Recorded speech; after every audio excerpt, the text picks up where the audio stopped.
The following is a presentation of MRE UNO Division 2.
Hello everyone and welcome to the 2026 D2 Championship reveal show, selection show, whatever you want to call it.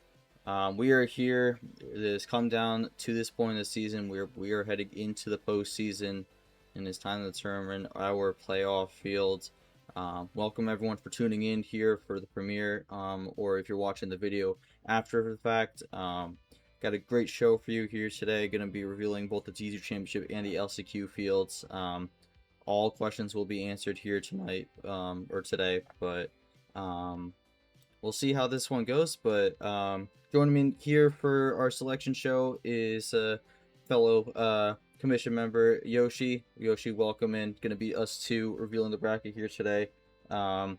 Again, got our layout here, so it's a little bit different from prior years. We did show the preview 2 days ago for how this format will work, but again, we'll kind of be discussing the bracket, revealing where everyone lands, and just kind of the aftermath that will follow afterwards. But Yoshi, thanks for being here.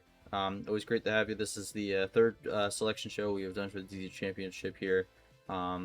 I think this one's going to be definitely the most interesting because with the new LCQ format, I'm going to extend the reveal show all the way over to there. So there's going to be a lot of people who are going to be feeling a bit nervous here as we kind of get down to the wire here. But your thoughts heading into this one here, as got a lot to unpack here for our postseason field for 2026. Yeah, coming in with our into like our third year or so of D2, and I feel like we've been switching things up with how the LCQ is run and just kind of trying to improve on what some of the issues and complaints people had. And I feel like this is a pretty good system, and I'm excited to see how it plays out. We get to see, who secures their spot in the championship. We get to see who will make into that LCQ and see how that whole bracket plays out, which I think is pretty interesting and makes things exciting. And, who may have just missed the mark, but has a potential to do a lot going into next year. So there's a lot of things for players to look forward to here, whether they make it to the playoffs or not. There's always something to take away, and I think for what this is going to be, we got a competitive set of players. When we were making our lists, I feel like there were a good amount of contenders, and only so many could fill those spots of the at large and also the LCQ. So definitely a lot to talk about. So we should get to that for sure. Yeah, and again, just kind of quickly reiterate the format also. I'm gonna show some fun, funky graphics here, like this one. You'll be seeing that a lot during the D2 Championship. But yeah, yeah, we're kind of going into this for the format. Again, 2026 D2 Championship. Just quick reminder of the format. 12 players will be in the final bracket. 1 through 10 will be determined today. Last two will be determined through the LCQ bracket. Um, these championship will be all the tournament winners, which will be with the confirmed spots. That will be Lavina, uh, Sam, Dino, and Marbleside. So those four, kind of just trying to see what their seating is, as opposed to wondering whether they'll be in or not.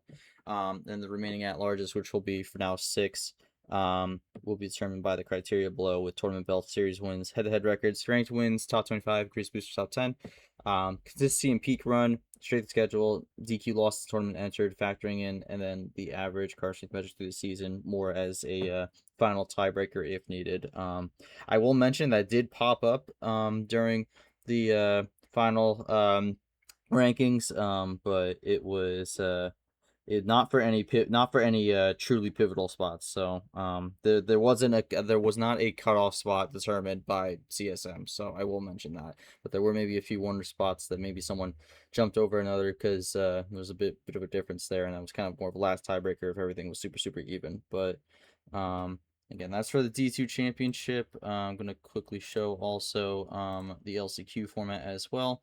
Players ranked 11th, 25th in the final D2 Championship reveal goal qualifier for the LCQ. So this is kind of the different format here, Yoshi. I mean, last year it was only anyone who had 5 wins or more.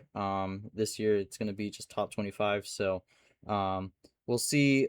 We saw that it did open up the field a little bit.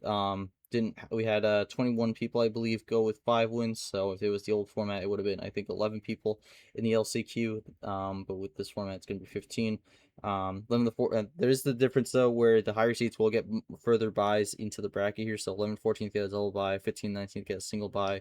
And then the last two rounds will also be best of 9-1 power play. So a bit of a longer series to kind of fight your way into the TT Championship for one of those last two spots. This is also a minor change, but one that was a change compared to last season. Instead of being like spots based off what part of the bracket you come from, higher ranked player is going to be the 11th seed with the lower ranked players, I guess, as well. So if let's say the 15th and the 19th, let's say the actually no, let's do a better example. Let's say if the 17th and 22nd seeds advance, the 17th seed would become the 11th seed in the championship. 22nd seed would become the 12th. So um again, that's gonna be the format. But Yoshi, I mean, any kind of final comments here before we get rolling with the reveal? Yeah, I mean, you mentioned the new format for the LCQ.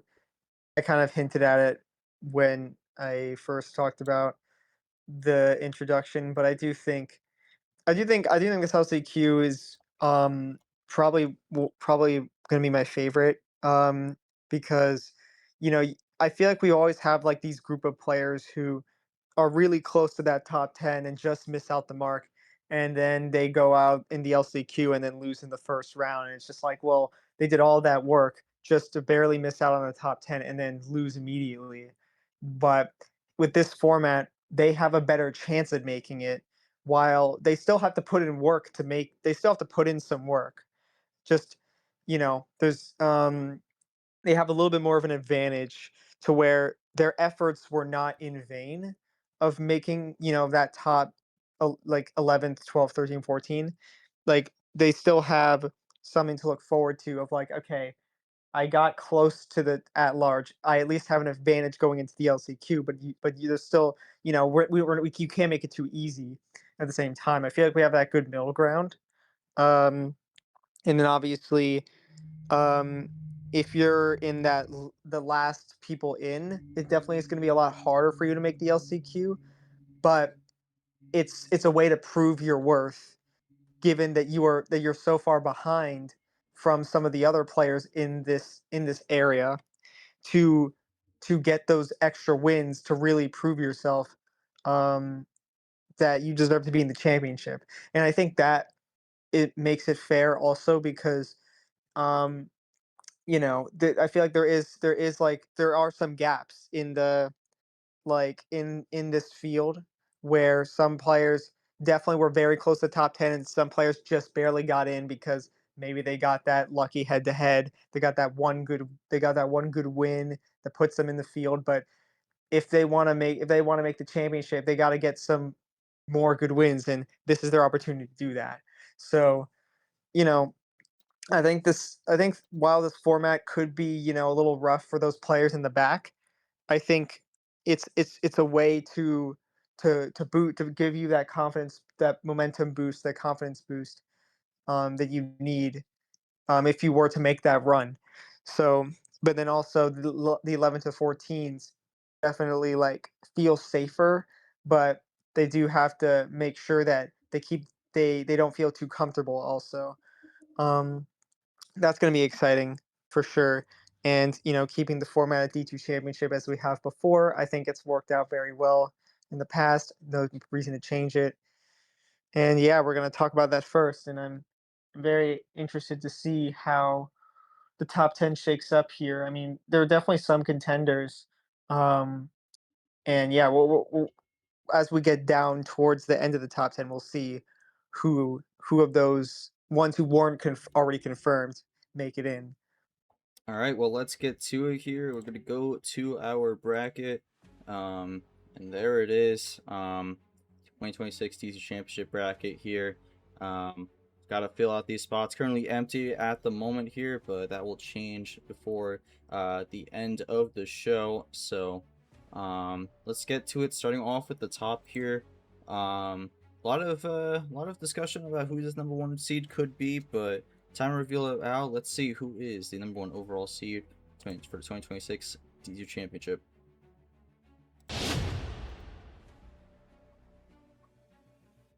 All right, it is Marble Side, the Jazz July tournament champion.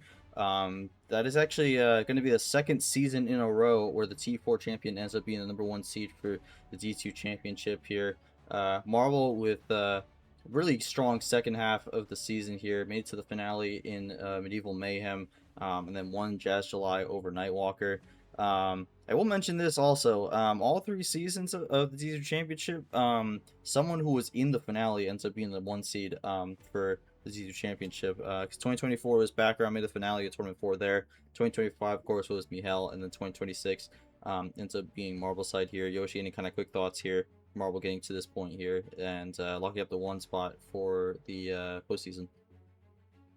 It was a crazy second half. He started off like just kind of not being able to do much. The player who's been getting DQ wins left and right hasn't really been able to get any runs going. And then all of a sudden, we saw T3 where okay, we saw the signs of him. He finally started getting a run going, pushing to the finale, and then unfortunately losing um, in a rough battle against Dino where the luck was just not in his favor.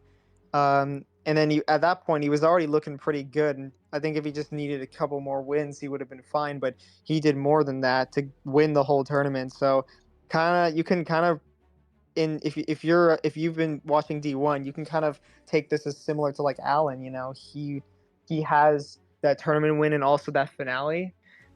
In this case, it's hard to deny the number one with him. You can make one. I think you can make one argument that maybe one other person could pass him, but I think the wins that he was able to take, and the fact that he got two finales, which I don't think anyone uh, else can say. I mean, that just sets a bar that no one else was able to do.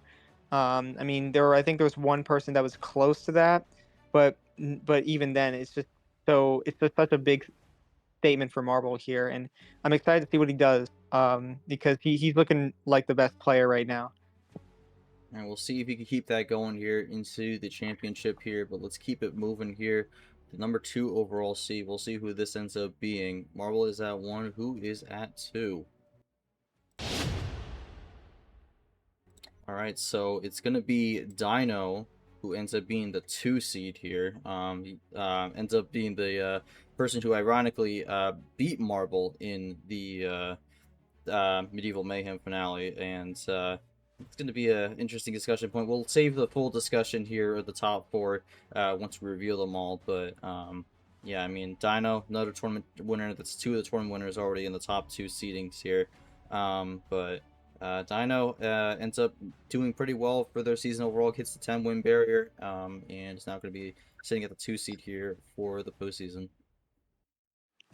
Yeah, you can't complain too much about Dino. What Dino was able to do in this season, the T3 win was huge. Um, I mean, honestly, he had an early surge in the first tournament as well. I believe he had like an 8 win streak. He was like sweeping people. I remember he mentioned this himself. He started the season either getting swept or sweeping people, kind of like KT at a certain point. Um, and then towards the end of the season, he started getting closer games, and I think that eventually figuring out how to win those close games allowed him to get that tournament win and so, um, yeah, I mean, I think he was definitely the biggest case to be number one besides Marvel. So, him being number two makes a lot of sense to me. So yeah, I mean, not much else to say. I think he'll be a strong contender for the championship. All right, gonna keep the ball rolling here with these potential strong contenders here. Number 3 seed for D2 championship. Who's it gonna be? Let's see. And it's going to be Cage. Cage gets the 3 seed here. Another one of these 10-win players. And I'm pretty sure Cage actually becomes the first player ever to qualify as an at-large for the D2 championship without even making a Final Four. So that just kind of goes to show how crazy consistent of a season Cage, who had 3 regional final appearances in a round of 16. If you don't have a Final Four, it does not get much better than that. Picked up the wins needed and lands at the 3 spot. I mean, Cage with a really strong season here, but does the fact he has no Final Fours or finales maybe a little bit concerning for the playoffs potentially, seeing he doesn't have the deep tournament run experience? It is something to look at, though at the end of the day, you can't ignore the consistency he's been able to push, and I feel like one of the best consistent. I think most people will say his consistency is the best of this entire season. You know, his lowest result was a Sweet 16, and he's gotten Elite Eight 3 times. So that he's inching close to getting that Final Four. And I feel like, despite the fact that he's yet to actually get one, I think there's still something to that consistency. We saw Geo do a similar thing last year and had a really good G2 championship. I mean, in this case, Kate had a much better resume in that because has snuck some good wins. I mean, usually when you're a consistent player, you don't really have those good wins, but Cage kind of had some in there. So really got to give it up to him for that. To really, like, the fact that he's up here, hasn't won a tournament, and being number 3. I mean, that's an impressive feat within itself. So, I mean, really, really goes to show what he's been able to do. Again, kind of like if you're in D1, this is kind of similar to Nick in a way. Kind of in a similar spot to where he is, number 4 for Nick, and here he's number 3. So, it's definitely interesting to think about. But yeah, I mean, DG Championship could be concerning because, like you said, hasn't made a Final Four. But we saw it work well for other players in this similar position. Yeah, and I'll mention this before we go to number 4 here, because I mean, these top 3 did have a bit of a gap. I know there was definitely some people, maybe a little bit questionable at first, when Dino came at number 2, even though Dino had the head-to-head win over Marble. And I mean, this is going to be even more because this is kind of a weird triangle that ended up happening because Cage beat Dino, Dino beat Marble, and Marble beat Cage. So this is like a weird head-to-head triangle that ended up happening here. So we'll talk a little bit more about this when it comes to the final process with this, but basically the head-to-heads between the 3 all got thrown out due to them being close, and the this being a fight for the one spot, and then the other criteria end up kind of paving the way. And I think Cage not having that tournament win or Final Four, I think kind of ended up landing him at 3 compared to the other two who won tournaments here. So got one more spot for the opening round buys, and for those keeping track of the auto promotions for D1 here. Got two 10-win players left. Do we see maybe a Sam jump in here? We'll see, but it's time to reveal who the number 4 seed is for the 2026 D2 Championship. Let's find out who it is. All right, DeLemon gets the spot here. DeLemon, really a strong start, made the Final Four, and this is coming off a winless season. So for DeLemon, made the Final Four in the February Flurry, and from there was just kind of rolling. Okay, showing in Tournament 2 in what's it called? In Magi March, and then made the Final Four once again in Medieval Mayhem. Not quite the end of the season he wanted, lost in the round of 64, but still able to hold on to the number 4 spot here. Definitely a player with a very specific type of play style here with the elongated games. So very long style DeLemon plays here, ends up being at the 4, and does get that auto promotion spot here. So yeah, DeLemon gets it done here. And so we'll go back to the desk here real quick, just kind of to take a quick breakdown of these top 4 here.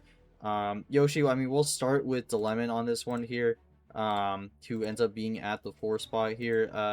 I mean, just kind of your thoughts with DeLemon in his season.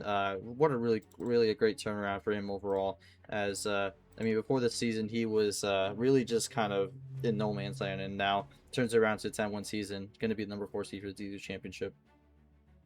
Yeah, I mean, at the end of the day, DeLemon had a really, really good turnaround. And I feel like that's kind of the story with a lot of D2 players. You know, a bad season doesn't mean that you can't do any. You have nothing to show for in future seasons. You know, DeLemon is a perfect example of this. Pretty much had no wins. I think he had 0 to 1 or 2 wins in last year, and almost had one of the strongest seasons the entire sorry,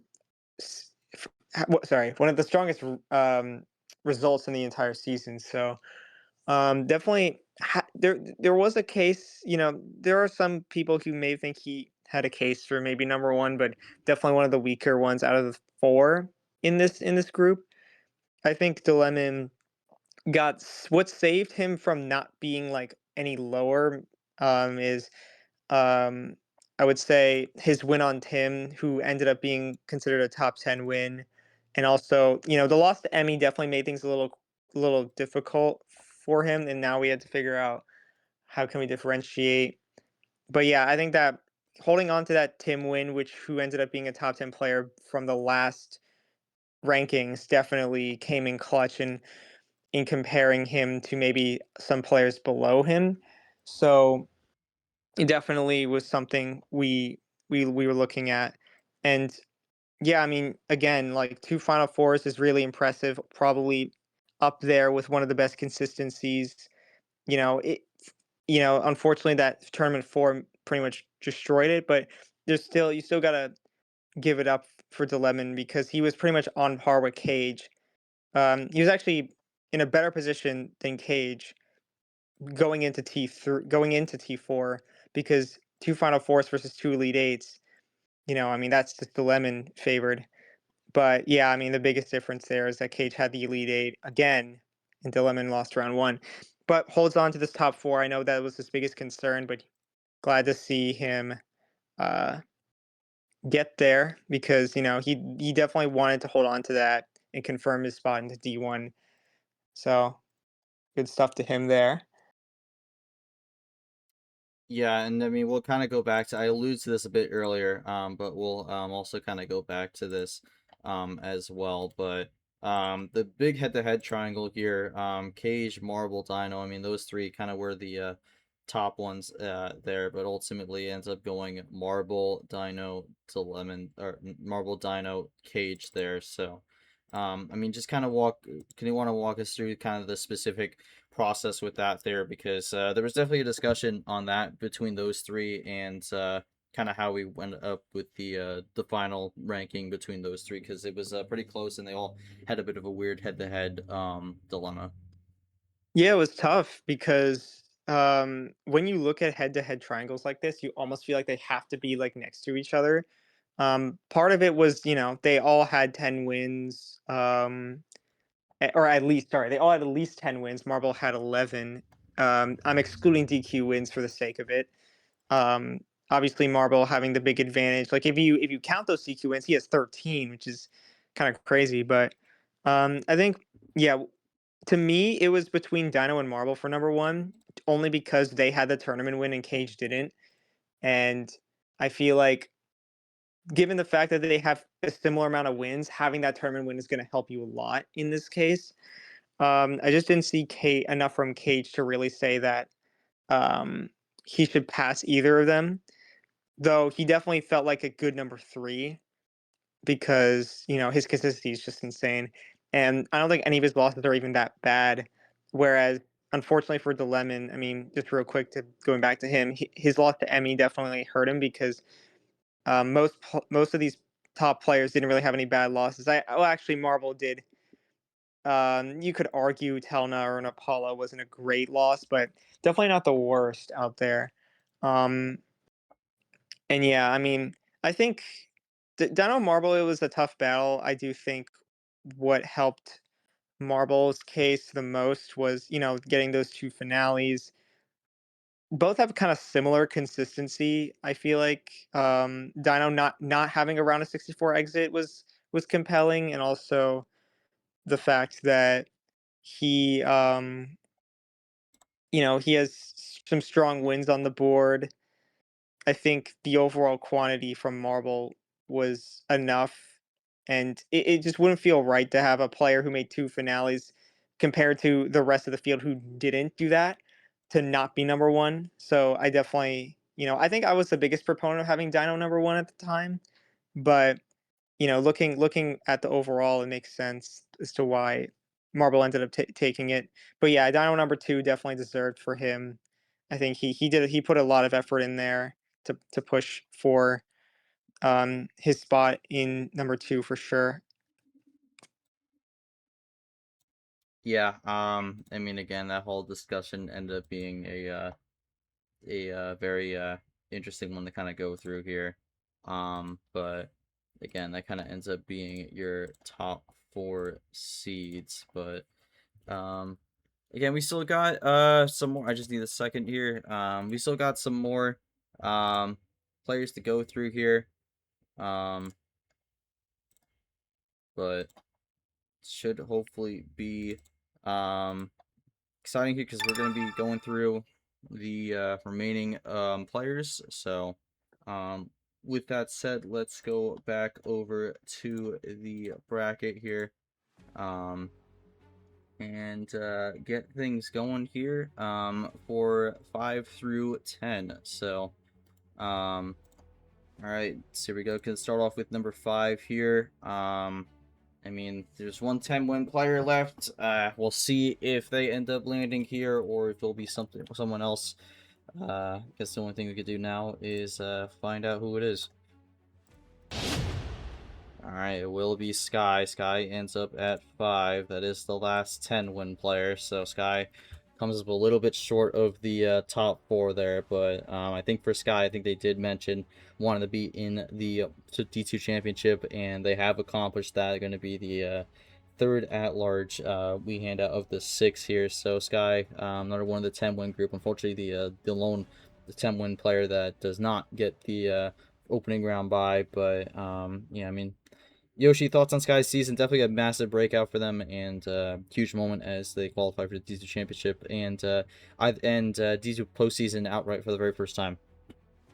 Yeah, Sky is one of the players who played the first time D2 was run, I believe, and it's nice to see players like them finally get that big season that they were looking for. I mean, Sky has been playing ever since that first D2 tournament, so getting that second, third place is very good. Gets the short end of the stick. Ironically, had a very similar um, set of runs to Dilemon, so it felt like it was a battle of those two fighting for that top number 4 spot. We'll get into detail as to why Dilemon ended up getting the advantage, um, but yeah, I think at the end of the day, Sky got what they wanted. I think they're gonna be someone to watch out for because 10 wins is nothing to scoff at. I mean, despite not making that top 4, you can almost assume they're going to be promoted given how D1 is looking. But I'm not going to throw any guarantees out there. I'm just saying that if we're looking for promotion's sake, I think Sky probably doesn't have to worry. But yeah, good stuff to Sky for sure. I feel like this is something they've been wanting for a while. Yeah, great season for Sky, and I guess a good result here that they were hoping for. They will be the 5 seed in the season championship. Let's move on to the 6 seed here. We're out of the way with the 10-win players. We'll see who we got up next. Who ends up landing at the 6th spot here for the D2 championship. All right, well that is our 3rd tournament winner here. And that's going to be Sam. Sam ends up at the 6th spot here. Magi March tournament champion. Won in his debut. So Sam makes it in at the 6th seed here.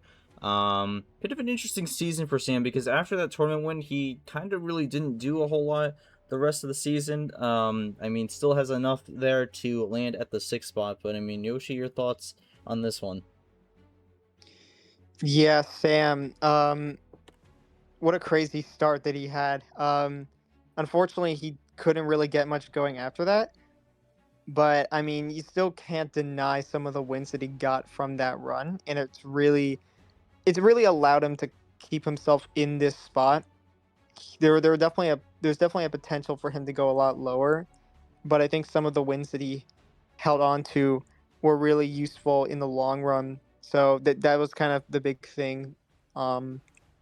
Despite competing in one less tournament and whatnot, it's been kind of a shaky season for Sam. If at the end of the day, I mean, a round of 64 exit is not a good thing. It's not something you want to see in your last match for the regular season, and now you're going to this championship, just kind of not looking great. But you know, if he can go back to what he was doing in T2, I think he can definitely be someone to watch out for.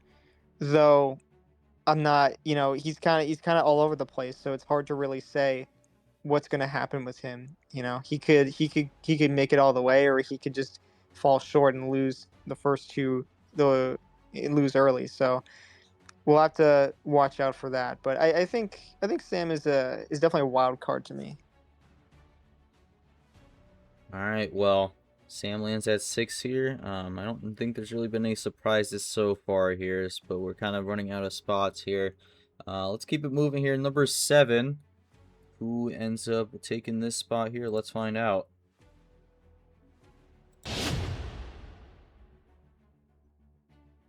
All right, so I maybe alluded to it, that maybe the first slight surprise here. Rajon lands at 7. Um, even had a bit of a disappointing tournament 4, but actually ends up jumping a spot compared to the prior rankings here. I mean, Yoshi, Rajon gets the jump here. We'll talk more about this after we get through 8, 9, and 10. But your thoughts on Rajon's season overall here? This is the first 7-win player we end up seeing on the rankings. Yeah, I mean, it's funny because I remember there was one person in the booth who was saying, "I have a case for Rajon this high," and I mean, there was not much we could really say after we saw the case being made. I mean, it makes it actually when we break it down, it's going to make a lot of sense. But Rajon, at the end of the day, I think I really saw potential in them, even when they had like a round 32 exit in T1. There's definitely something to their skills that I was thinking, okay, I mean, I think if they get the right what they I mean, I feel like on a good day they're going to make a run, and we saw that in T2 and T3. It was unfortunate to see them lose to Tommy in the T4 because I was definitely having high hopes for them to potentially push for maybe even like a top 4, but definitely didn't get what they wanted there. And at the end of the day, though, I mean, this is still a really good spot for them. Definitely not something that people may have expected, but again, we'll get to it. I mean, gotta shout out that Final Four run. Definitely helped. That definitely helped him um, show what he's capable of. So we'll see how he does in the championship. Again, like I mean, he's not a player I would count out for sure. Though he definitely someone that maybe like is gonna be under the radar compared to some of the higher players up. All right, well, we'll keep it going here. 3 spots left. So let's see who ends up being number 8 here. And that'll fill out our home field for the opening round.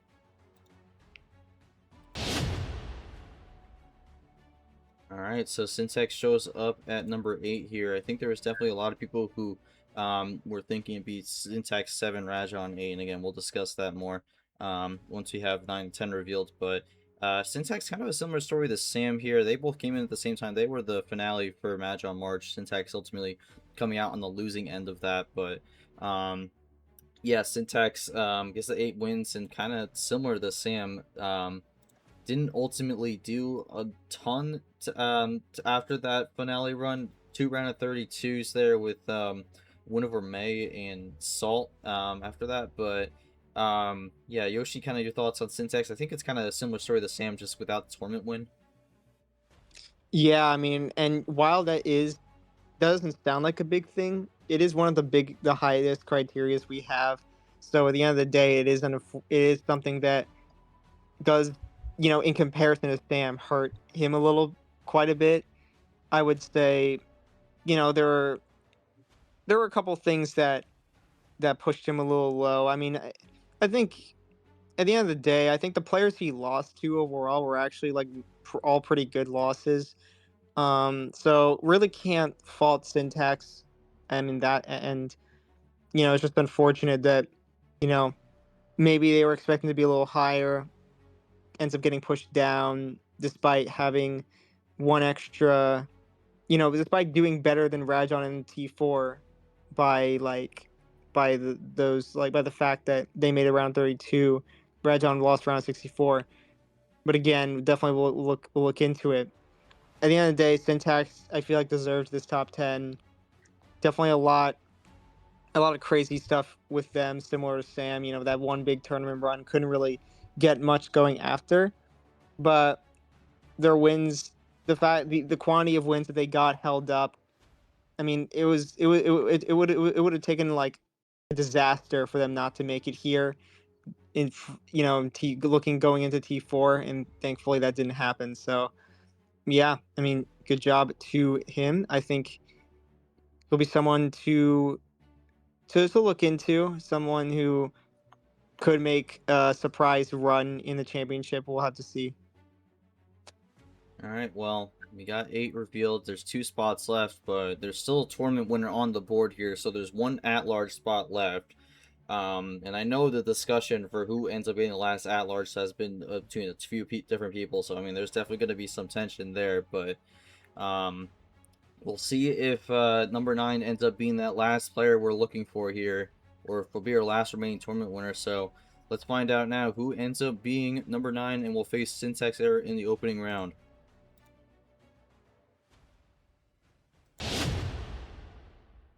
All right, the last at-large will have to wait here. Lavina gets in at 9, the February Flurry tournament winner. 7-3 on the season. Will end up facing Syntax Error in the opening round. I mean, Yoshi, Lavina unfortunately kind of had a similar season to our 2025 February Flurry winner, Luke, where they got the opening tournament win, and then from there it was just kind of fizzling around in the middle of the pack. Couldn't really get a lot going after that. So we'll see how that goes. Luke, unfortunately, did not have a great D2 championship last season, but kind of your thoughts on Lavina here. They were the first tournament winner. They Lavina and Sam both winning on their debut tournaments. So I mean, Lavina started off the best way possible, but we'll be looking to try to bring some of that February magic back going into these playoffs. So your thoughts here, and just kind of how this matchup shapes up for the opening round. I think I do have faith in Lavina to get something going despite how things were looking after T1. It does hurt to see Lavina not have much going their way.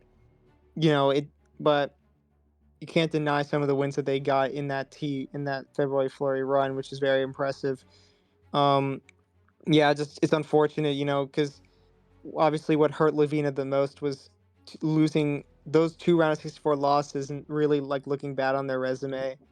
Um, and obviously that being two round of 64 exits, not something that a lot of people in this top 10 really have.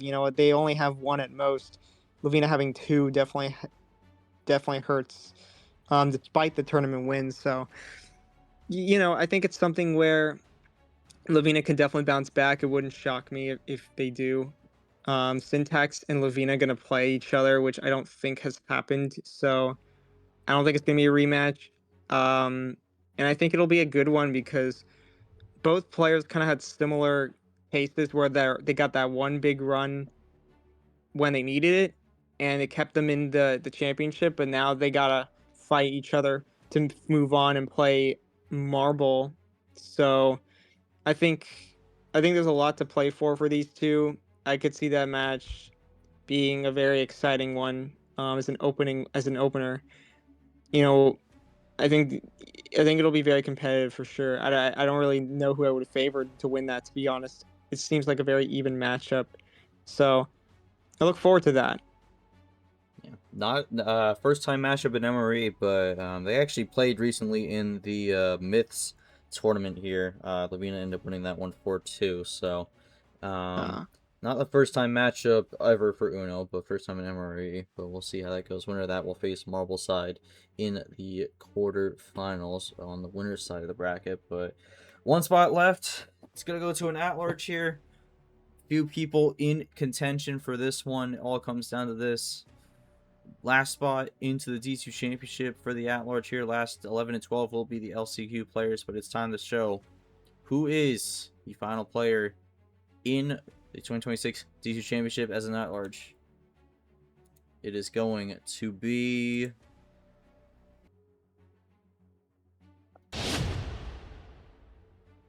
and it will be Aiko VT who gets the final spot.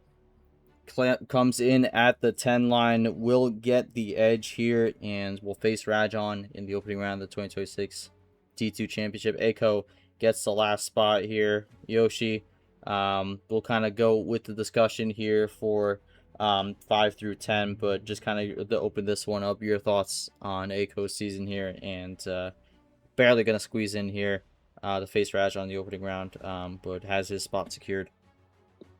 that last minute push, man, that clutched up for him. I mean, uh, I will say, Aiko had a very, very, very close battle between him and the number 11, which, if you've been keeping track, you'll probably know who it is. But I do think that he fought really hard to get here, but had a very similar season to one other player, but ends up barely taking the edge in um in just a couple metrics, which we'll get into. But I think gotta really respect Aiko for holding on, pushing. He had that early Elite Eight, and then things weren't going well for him, but that didn't stop him from making another Elite Eight. And some players could definitely feel fatigued after having two bad tournaments, but Aiko proving that doesn't matter.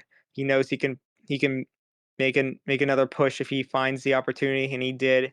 So I mean, yeah, I mean, what a great story for him. He really things were starting to look bleak after that T3, and then he did just enough to get into this D2 championship without needing to go into the LCQ. So that's going to be a sigh of relief for him. I'm actually excited to see what he does because I think he could definitely be a player that people underestimate, but he could go out and just take some crazy wins. So wouldn't surprise me. I mean, Rajon's not going to be an easy first round, but if he can get past Rajon, I think he could be a threat. I think that's a good transition here because I think from 5 to 10, I think the biggest takeaway people are going to be having is Rajon actually ends up jumping Syntax here. It was the opposite way exiting tournament 3 here. Rajon actually with the opening round exit and Syntax going to round 32. So definitely on the surface, a bit of a strange one here, but I think now's a good time to just kind of walk through that one here. Yoshi, if you want to start us off. Yeah. Just to clarify, I'm talking about Rajon. The Rajon syntax.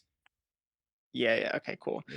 Yeah, I know. So it's funny because yeah, I was looking at the list I was making, it's like why would you it's like, why would you have syntax over or sorry, Rajon over syntax if syntax had a one did one better in T4, like doesn't make sense. But then you look into it and you see, well, um, some of the what something we took into account was some of the wins that both players had, and did those players do have a good T4? If you look at it, right, Syntax's wins, unfortunately, two of them are not even in. A lot of them, ironically, aren't even competing anymore. So that's just pretty unfortunate, really. But you know, Syntax's strongest wins here being Scars, Tricolor, Gabriel, in no particular order, of course. I'm just going in order of the wins throughout the tournaments. Um, those three wins, like solid, nothing too crazy though. And then if you look at Rajon, you got Ryder who had a really good T4, so that definitely helped him potentially push ahead. Um, Blue being a solid win, and then Captain Gaming who had a good T4 as well, and not only that, that is a common opponent advantage over Rajon or over Syntax because Rajon with the win over Captain Gaming, Syntax losing to Captain Gaming in T4, that was also a case to have Rajon ahead. So I think there were some arguments where okay, I will mention, Syntax sorry to probably jump in. I yeah. will mention this also. There was the head to head also with Tricolor, which was the opposite, so they kind of evened out there. Oh But yeah, you're right. You're right. Yeah. I'll mention this also because Rajon ended up having 4 top 25 wins, and that didn't even include Ryder going into that one. Syntax going at 3 there. Rajon also definitely a more an argument with being more consistent. Made the round 16 twice, three round 32, so ended up matching Syntax. Syntax having one less tournament entered, and I mean again, tournament entered definitely is one of the criteria that gets looked at.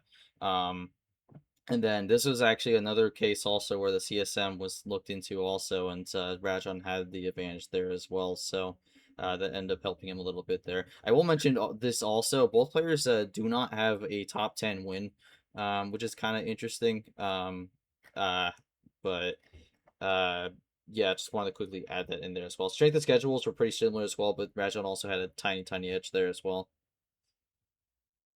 Yeah, no, you're right. I did forget about that common opponent. So that didn't really matter. But yeah, G kind of summed it up there. He was the person who had the biggest case for Rajon, whereas in my initial list I had Syntax ahead. So I mean, yeah, I mean he had good points despite the fact that Syntax has one extra win. It ended up being too much. There's just too much going for Rajon to really for that to be a huge gap in reality. So yeah, I mean it was close though. At the end of the day, it was a close between the two. There were arguments for both, but we settled on Rajon. So that ends up changing who they play in the D2 championship. I don't know. We'll see if if they like who they play or if they don't. But either way, I think there's a lot to look forward to with how things shook up. I mean, I guess I'll briefly touch on why Sky is number 5, and maybe if some people may think, oh, maybe Sky should have made it. I think Well, before yeah, you do that, I just want to mention one more thing also. okay. With this kind of close out the Rajon syntax debate also.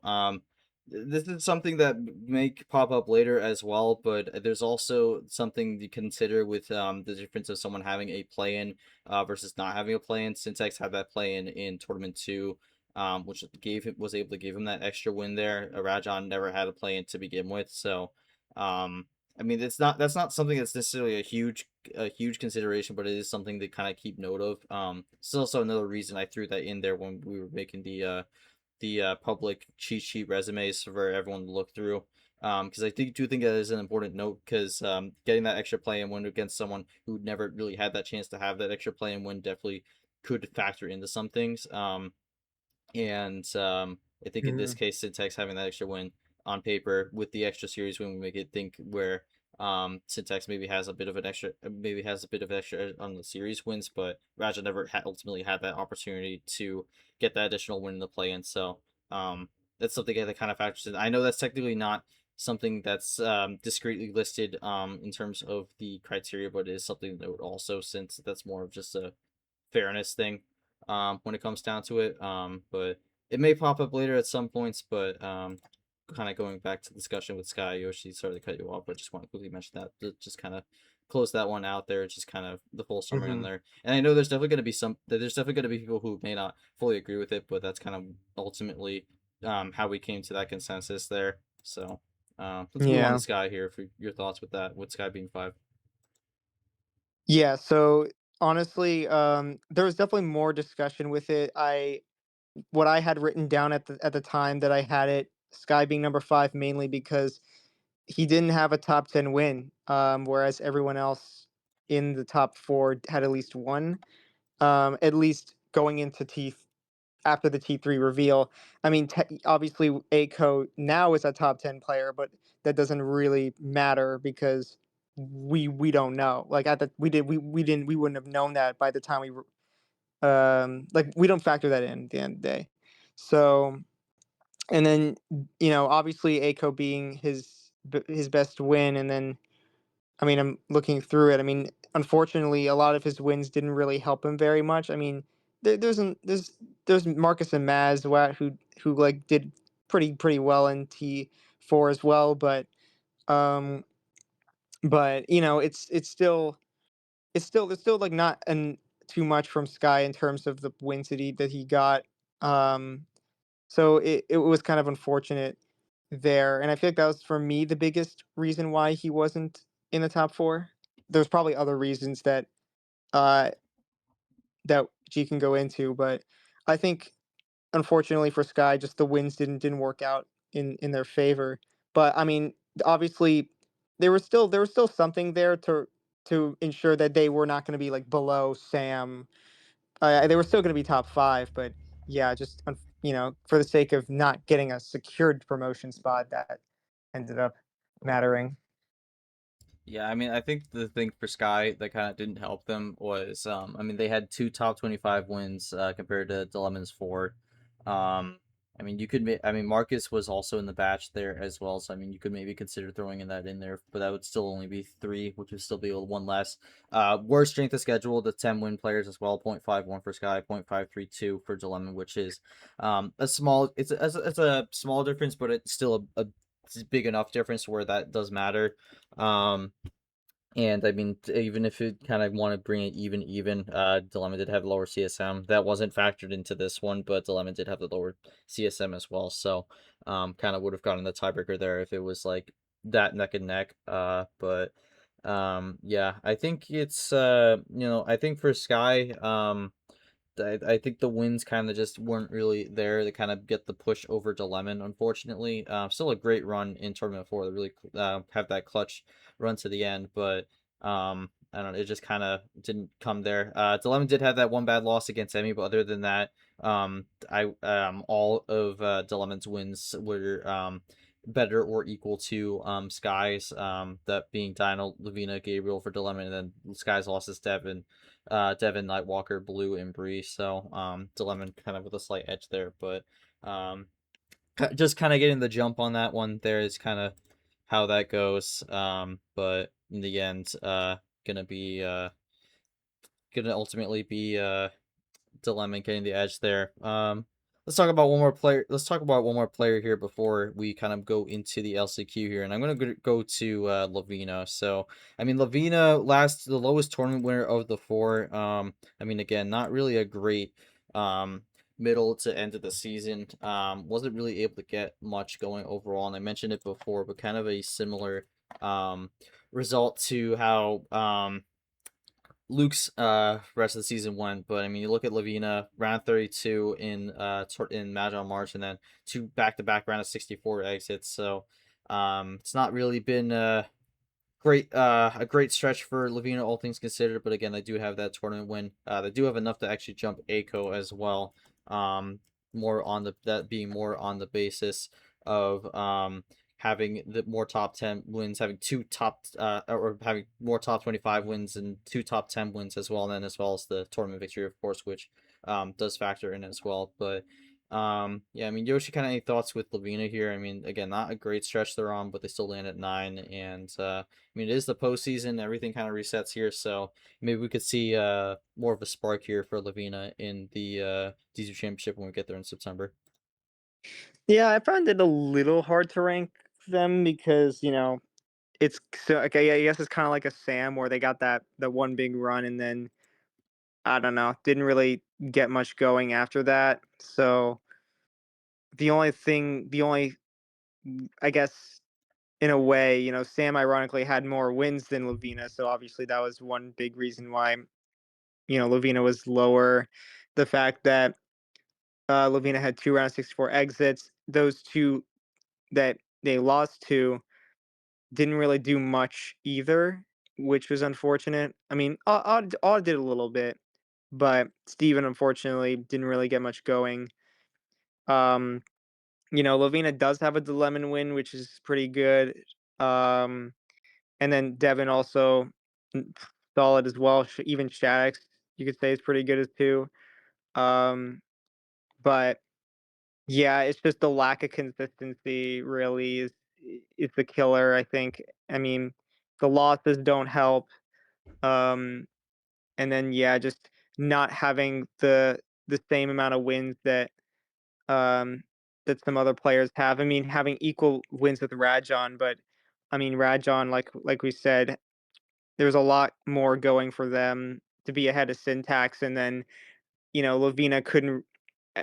There wasn't enough an argument for Lavina to pass Syntax, so um, we looked through it all, and I honestly wouldn't blame people if they think Lavina's too low. Um, but it was tough. It was tough to rank them because it's like it really depends. It could really depend on what you think it matters more. But at the end of the day, they're in the T2 championship. That was a guarantee. All right, well, that will do it for our discussion. Again, we'll go back to the D2 Championship bracket here. Again, there it is. We have our field set, but now it's time to reveal the LCQ. Gonna go here, and I mean, this is the first time we're doing it where we do one by one real for the LCQ with the new format. Usually, we just show the bracket and then we kind of discuss it, but with the way it goes, with this still being selections now, we are going through 11 to 25. I think for these upper few, we might go a little bit quicker on these. Just kind of keep this going because we still have 15 people left to reveal. But yeah, this is again the LCQ.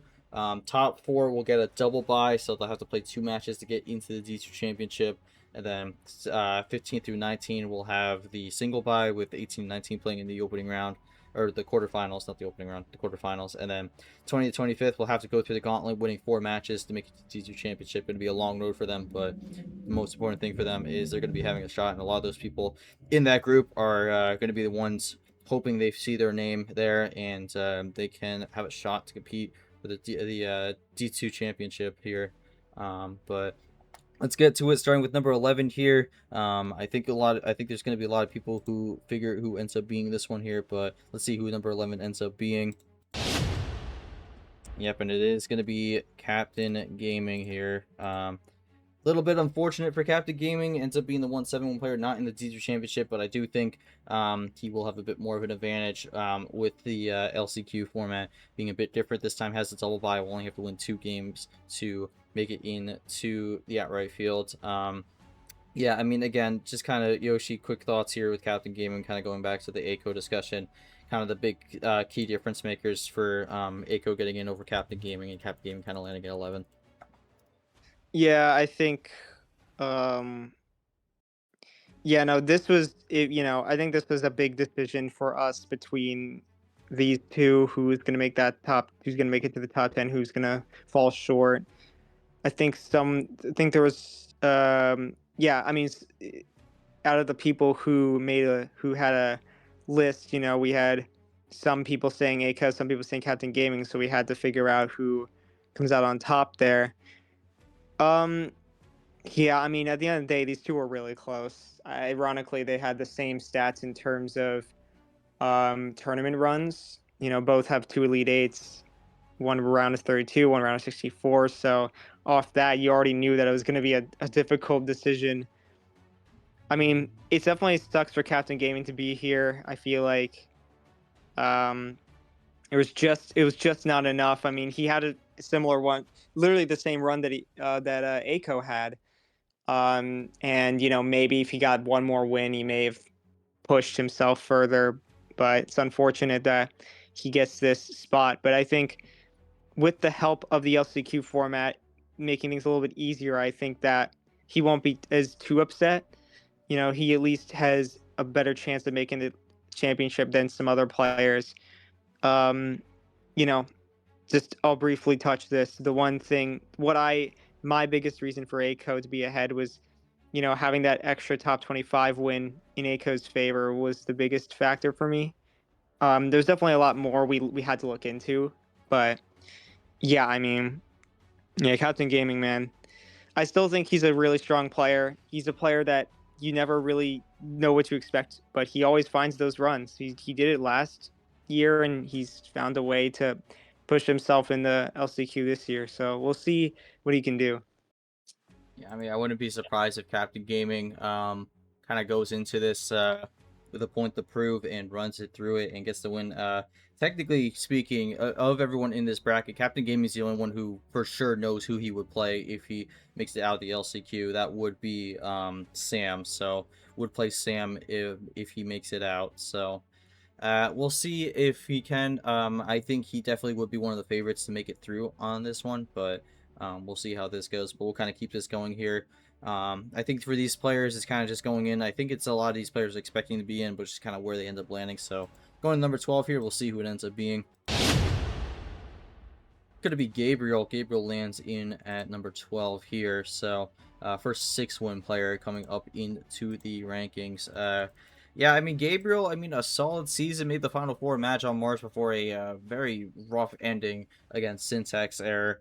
And then had a decent run in Tournament 4, makes it to the round of 16. Unfortunately, going to end up not being enough. I actually lost to Aiko VT, which, that could have maybe been a difference maker there for Gabriel, or maybe even Captain Gaming, depending on how that would have went. But yeah, Gabriel ends up at 12 here. I mean, he's had some good runs here. He's definitely going to be someone to keep an eye out for in this run here. But yeah, Yoshi, kind of any quick thoughts here on Gabriel?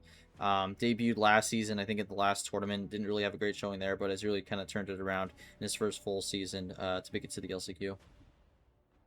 Yeah, I'm curious to how he will do. I feel like um, he's an interesting player. He's had some rough tournaments, but then he's had some really good ones, kind of all over the place.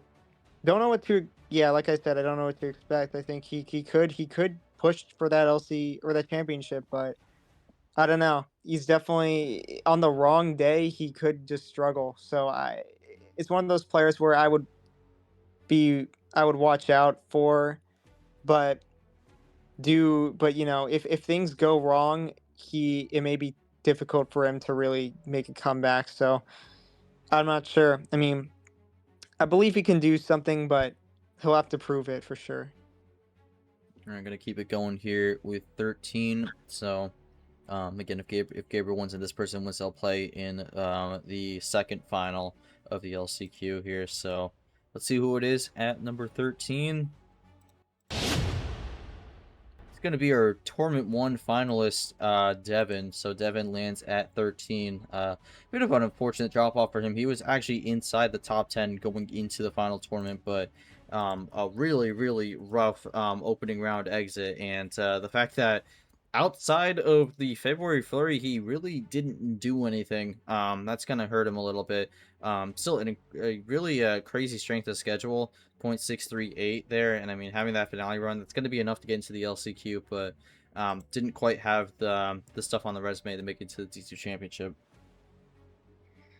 Yeah, weird case for Devin. Ironically, his round one losses weren't even the worst in the world. I mean, John Weezer and Odd both getting some wins outside of Devin, but yeah, I mean, it's just tough. It's tough for him, right? Because he didn't need he just needed a little bit more to get that championship, but yeah, we can't. If you've only played 3 tournaments and then you lose two round 64s, it's like there's only so much we can do. We couldn't justify putting him in the top 10, but I do think watch out for him if he gets that if he starts getting that momentum back.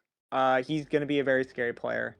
I think we saw it in T1. Momentum really goes. If momentum goes in his favor, he's going to go far. So we'll have to see if he can get that.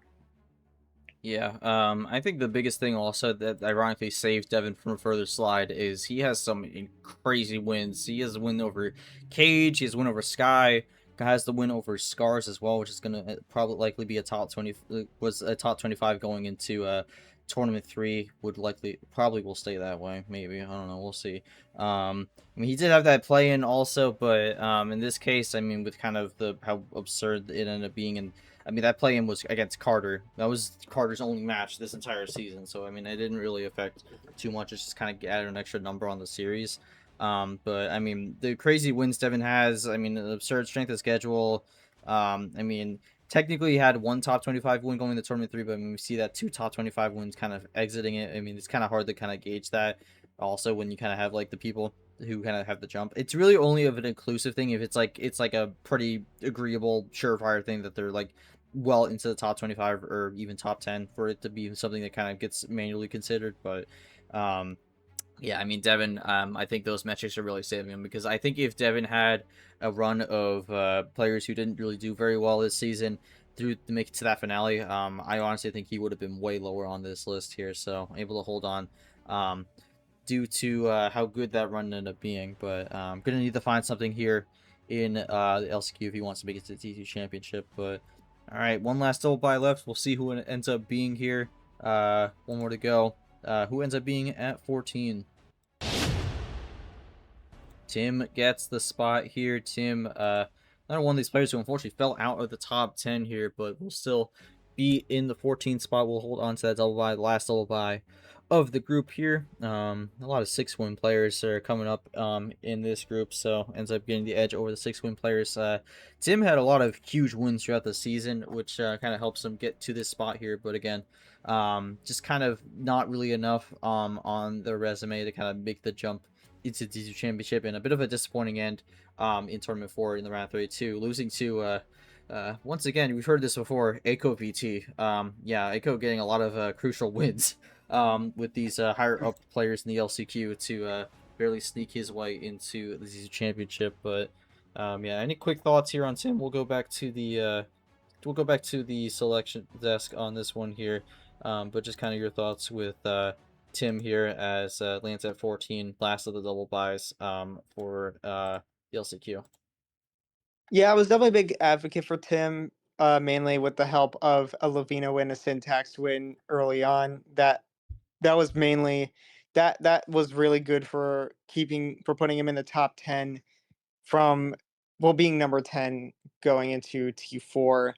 And then yeah, unfortunately getting a win that doesn't really help you and then a loss to a crucial player was just enough to really prevent Tim from staying in that top 10. So but, and this drop does kinda feel harsh in a way, but I think it's very looking if you look at it, I mean, I feel like their resume is kinda similar to Devin's, where they got some pretty good wins. Um, I mean, Tim's worst loss is pretty rough. that kind of hurts. Um, but I wouldn't. I feel like Tim's just one of those players where I feel like they got some good momentum in their favor. I feel like they never really have a bad. Well, besides the T1, they haven't really had a bad tournament in my eyes. I feel like they've only lost to good players and have kept it close in this field. So it's something to look at. I think Tim is a player you got to watch out for if in the LCQ. Yeah, I mean, Tim's definitely going to be a player to keep an eye out for. But I guess I'll go mention to you also. I mean, of these top four seeds in the LCQ, which one are you liking the most to? Because I think these top four are definitely more of the people who are going to feel like they maybe a little bit shafted and definitely want to prove. I'm gonna do it the hard way. I think you made the wrong choice. So I'm gonna run through and make it my own way. Out of this four, who do you think is has the best chance of doing that? It's an interesting one because I'm kind of in my head. I mean, I gotta go with. I mean, I'm gonna. I'm between two, and I feel like just to make things interesting, I'm gonna go for the more rogue option, which I kind of already hinted at. I'm kind of a Tim believer. I feel like um, they've got, after T1, which might have just been a wake-up call for them. I feel like they've just had really good tournament runs. I mean, nothing too crazy. I don't think they've made a Final Four, but still something to look at because I mean, they got some strong wins along the way. And then their losses have been all but pretty good. I mean, besides, like I said, if you exclude that T1, I think all their losses are pretty solid as well. I think they know how what it takes to beat some of those top players. So I think whoever they play, they're not going to be um, you're not going to feel intimidated. You know, so it's one of those players where if I think if you see them get what they want, they're definitely going to take advantage of it. But I think all these players are definitely capable for sure. I just had to go with with the more like maybe more of a surprise pick for some. Yeah, I mean, for me, on my end, I kind of am going for the more simple pick here. Captain Gaming, on my end. I mean, again, it's really good season. It's just kind of unfortunate when you have like these really tight bubble battles. It's going to be someone that ends up being the odd man out, and I think in this case it ends up being Cap Gaming. And again, I mean, this kind of happened last season with White Spider. It was White Spider versus Geo on the cut line. Um, and Gio ultimately got the slight edge on that one there. White Spider, unfortunately, really unfortunate game in that LCQ there. Ultimately did eventually get the promotion to D1, but um, yeah, I mean, that was not really the way he wanted that to go. But I mean, I think with the format also, I think it puts a better advantage for the higher seeded players because instead of best of seven, it's going to be best of nine. For all these players, they're playing best of nines together, and it's not going to be purely best of sevens. So it's going to be a slight difference also. There's a little bit more time and room to adjust and grow there into the game. So it's going to be a bit of a help for them when it comes to trying to make it in. But yeah, I'm liking Captain Gaming here. Again, someone of the 7-win group had to be left out. Unfortunately, Cap Gaming ends up being the one there, but I do like his chances here in this LCQ. So I'm definitely keeping my eye on Captain. I think he's definitely going to be one of those players who's going to be frustrated, but I think he's going to channel that frustration into a good run here and say the 11th seed. That's my spot in the D2 championship, and they ain't no one going to take it from me. So that's what I'm feeling with that one. But yeah, that's going to be 11 through 14. Let's go back to the bracket here. Gonna return here. We got 11 through 14 here. Let's get through 15 through 19. These are going to be the sequel buys here, and at the end of this, we'll have a LCQ matchup confirmed. So, starting off with 15 here. Who ends up at 15? Let's find out. Going to be James making his first postseason appearance in his career. He's been a player who has been playing since 2024, Tournament 3, and that one specifically.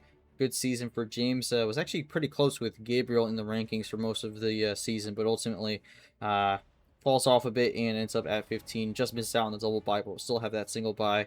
And we'll play the quarterfinals. We got the winner of 22 v 23 here. So James, another good season from a player who has been here since not quite the very beginning, but from the first season. Yoshi, kind of any quick thoughts on James here, kind of how he's shaping up? Because if he wins this quarterfinal, he does face Tim in that opening round, who I know you are a very big fan of Tim of this group of the LCQ players. Yeah, James, like you said, Gabriel kind of had him and Gabriel were kind of similar. I guess what the big difference maker between them was that some of Gabriel's wins were more crucial than the ones that.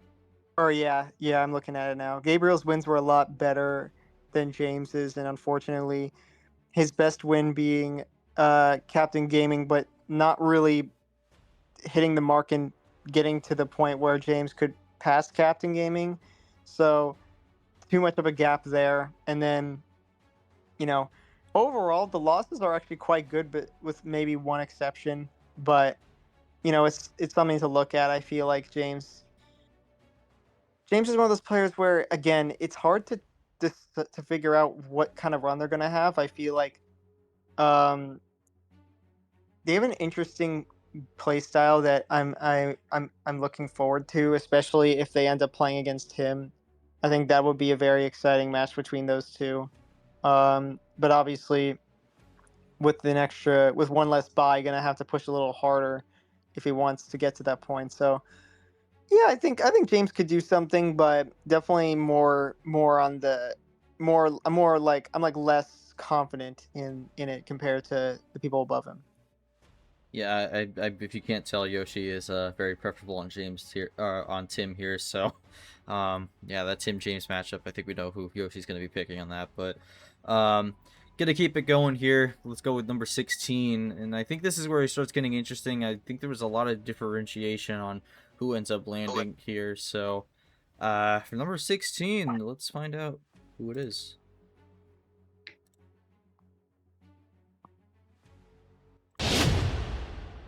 All right, and that is our first of the players I would like to call the people who clutched up, and it's going to be Marcus, who coming into this tournament was in the first five out, but a career best run for Marcus, making it all the way to the regional finals, is going to be enough for him to make it into the LCQ at the 16 seed. What a run it was for Marcus there. Notched multiple solid wins. Got a win over Dino, of all people, who ends up being the 2 seed of the championship. That was by far his best win, and that was a potentially season-saving win, because other than that, his next best win ended up being Mazwat, who was another one of those players who had that late surge at the end of the season. So a huge win for Marcus there in the round of 32 to save his season and qualify for the LCQ for the very first time. Yoshi, kind of your thoughts on Marcus here, or Germany player in the league. He will be playing, try to make it to the teacher championship. An interesting road, though. We'll play the winner of 21v24, and then if he wins that, would play Devin in the semifinal. Yeah, Marcus, I always see him and I feel like he's always got a shot to making the playoffs. He's a player who doesn't get phased if, he has an unlucky he's very respectful. He if he gets unlucky, he just kind of is like shrugs it off and moves on. He's one of those players where every game is different. He's gonna if if he has a bad game, it happens. I think he's definitely someone to watch out for in my opinion. That Dino win definitely probably the win that if he didn't get that win, I don't think he would be. He probably wouldn't have even made it to the LCQ. So really gotta respect Marcus for clutching that up. I remember that was a game 7 as well, and finding that win was just so important for him because yeah, like you said, he doesn't really have much wins besides that, and being able to get that was very big. Um, I'm excited to see what he does. I think he could be a threat. It really depends on what he can do in his opening round. We'll see what he can do here again. A huge clutch run from Marcus to make it into the LCQ. I'm sure he'll be happy that he is in the field. Lands at number 16 here. Gonna keep it going here with number 17. Who ends up getting this spot? We shall find out right now.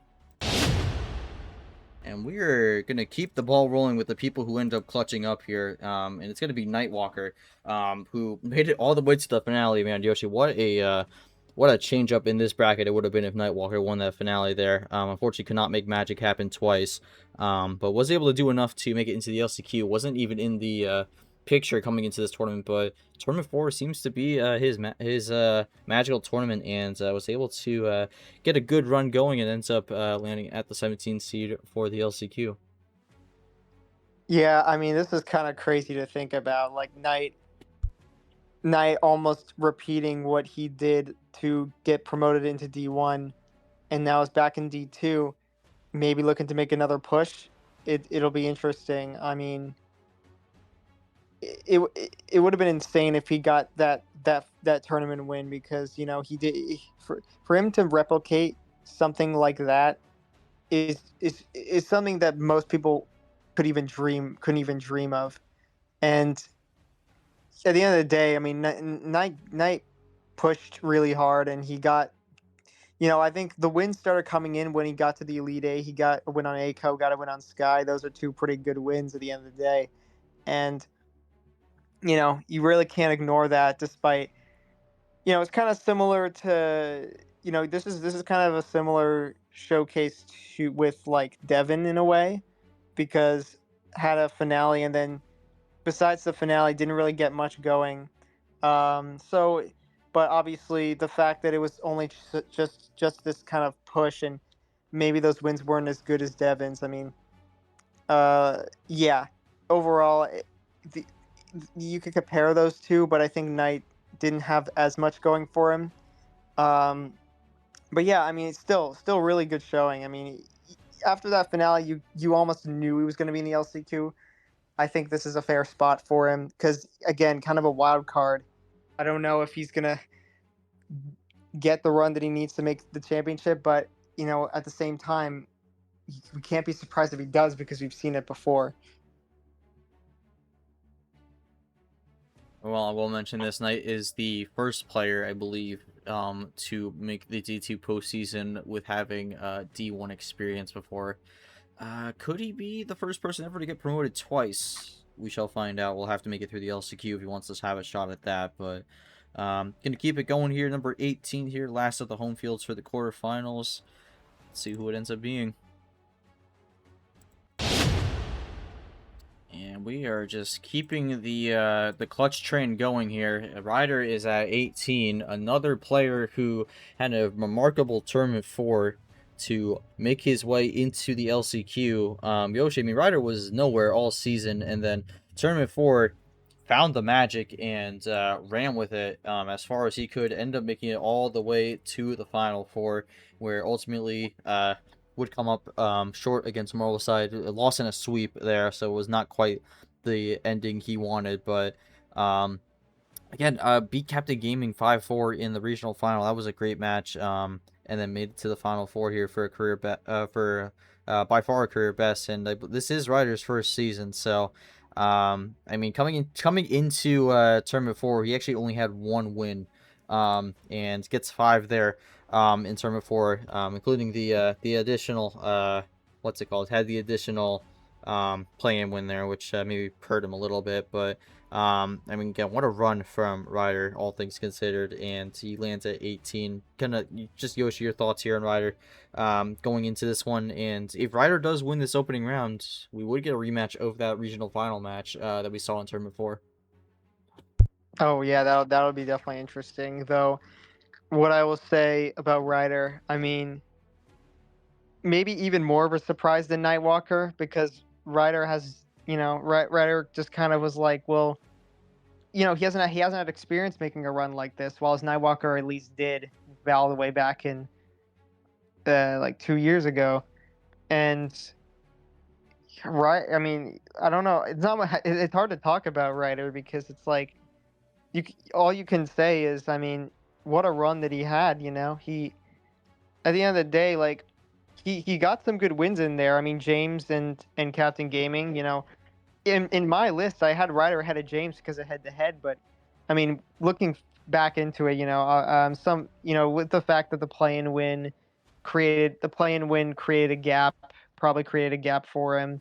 And then there were a couple of things we looked at, um, but it was a lot to look at. I think Ryder, um, despite maybe having being on the lower end of the 6 win people, I think the fact that he's even in the LCQ is something that he's going to be happy about. So I look forward to see what he does. Let's hope his luck didn't all get used up in that T4. I mean, you could say the same for Nightwalker too, because you're going to need something to go your way if you want to get to that District Championship. All right. Well, again, we'll see if Ryder can get it done here, but we're actually going to find out his quarterfinals opponent right now here with number 19, the last single bye here, and this is going to be our first confirmed matchup for the LCQ. So at number 19, let's see who it ends up being. All right, and that's going to be the last of the 6-win players, and it's going to be Scars, who was the pillar of consistency until he really wasn't.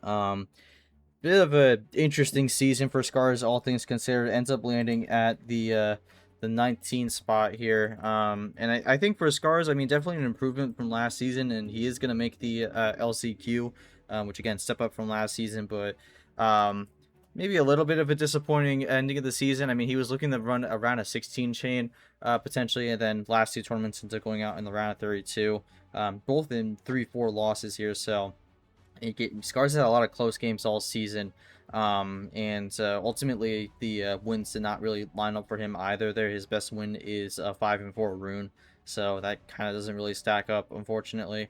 But again, Scars, I mean, still had a consistent season, never went out in the first round. That is something to note. But a little bit on the weaker side here, but is going to be playing Ryder in this opening round here, so that should be a very intriguing matchup for both. This is going to be someone who's been more consistent throughout the season going up against someone who had a one massive peak run. So, Yoshi, I mean, your thoughts on this Ryder versus Scars in the opening round here, and Scars kind of landing in at 19, the last single bye of the LCQ. Yeah, Scars. I mean, while he was consistent, the consistency wasn't one of the wasn't as good, as we make it out to be, because 2 round of 16s, 2 round 32s. Yeah, he didn't lose around 64, but those are none of those runs are anything super crazy, and that definitely, and with consistency being only one factor, we look at all the other factors. Scars just unfortunately fall short in a lot of them. Like you said, the wins don't really help. And then losing to, I mean, his losses weren't that bad. A Clint Green loss doesn't look great. I mean, it's not the worst, but I'm sure it hurt him um, as well. But at the end of the day, I think Scars um, could show that consistency is important, and he could make a potential run here. Him against Ryder, I'm sure these two have played before. I feel like these two are pretty proponent players in UUL, so it'll be interesting to see who comes out on top. I feel like this should be an even match given the fact that they probably have history. I don't think they've played each other. They haven't played each other in MRE, but I guess that'll make things more interesting. So I think it'll be a close match between those two. Yeah, I mean, Ryder having the home field, we'll see if that makes any difference, but only time will tell, I guess.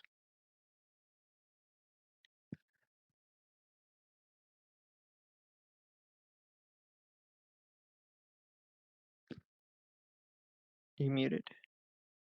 Yeah, I am muted. Thank you. I mean, we're gonna go back, just kind of looking at this. I mean, we have Ryder and Scars in this opening round matchup. Had a brief discussion on that, but just kind of want to go to some of these players who end up clutching up in this run here. I mean, Ryder, we kind of talked about a little bit. Nightwalker, yeah, Marcus as well. I'm gonna just go with Nightwalker here on this. Only player revealed so far that has prior D1 experience, had a few tournaments there, had the promotion in 2024. Maybe looking to get back up there. Do you think with him being in the LCQ this time, is this, even though this is his second playoff appearance. This is the first time he's in the LCQ. Do you think having that prior experience with the D2 Championship in 2024 could help him a little bit in this run here? Because he is going to have to win 3 matches to make it to the D2 Championship for the second time in his career. It'll be something that I think that he could maybe use as an intimidation factor. Which, if you go into an opponent and if you're a little worried about them, that alone could affect the way that you play in the match. And if people play against Nightwalker playing a different playstyle than what they are used to, that could cause them to make more mistakes. I think overall, though, in off of just the way things are, though, I think Nightwalker. I guess I mean the thing about Nightwalker is he seems to be really good in pressure situations where he has to make a run to make playoffs, and he did it here, and he did it last time. So it wouldn't surprise me if he does another crazy.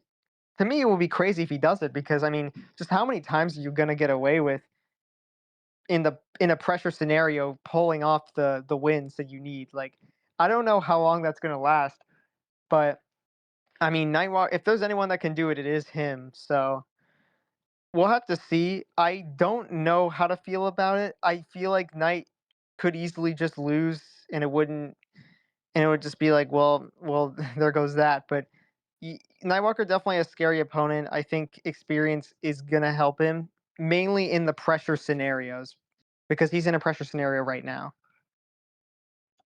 All right, well, that will we'll see how Knight does here in the LCQ here. We'll try to make it back to the second D2 championship. But now we are going to go back into the LCQ bracket here. Still got 6 spots left to determine. This is kind of the point where there's definitely going to be people feeling a little bit nervous here because there's definitely going to be some of those players who are on the bubble who are going to find out if they are in or not. Maybe some people who are a little bit more comfortable or just figuring out where they land in these 6 spots. But let's just get into it here. Starting off with number 20. Who ends up being the number 20 seed for the LCQ? Let's find out. Blake gets the spot here. This is Blake's first postseason appearance in his career, coming off a 0-4 season in 2025. Turns it around to make it into a 5-4 season and ends up at 5-4, and that is going to be enough for him to make it into the LCQ here. Congratulations to Blake. Gonna have a bit of a road to go through though. Gonna have to start in the opening round.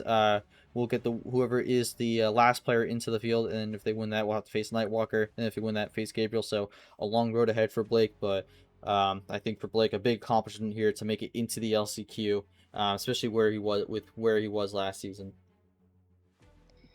Yeah, Blake. His story was he was choking leads that he potentially had secured wins against some players, and while he was starting to get some wins on the board, he was struggling to get those clutch moments that he needed.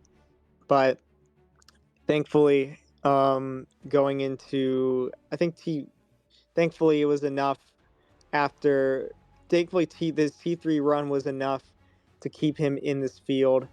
And I mean, as a 5-win player, one of the only 5-win players, it was hard to say that. Oh, it was hard to really argue anyone go above him because, I mean, I'm gonna look at this real quick. Yeah, I mean, his wins are pretty decent. I mean, nothing too crazy, but definitely like something to like. It's nothing too like. There's something there for sure.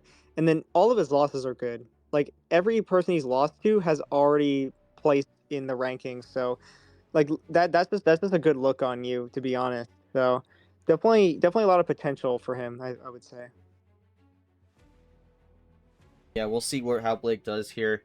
Lands at 20. Congratulations to him. Gonna keep it going here with 21. So we'll see who 21 ends up being. Let's find out right now.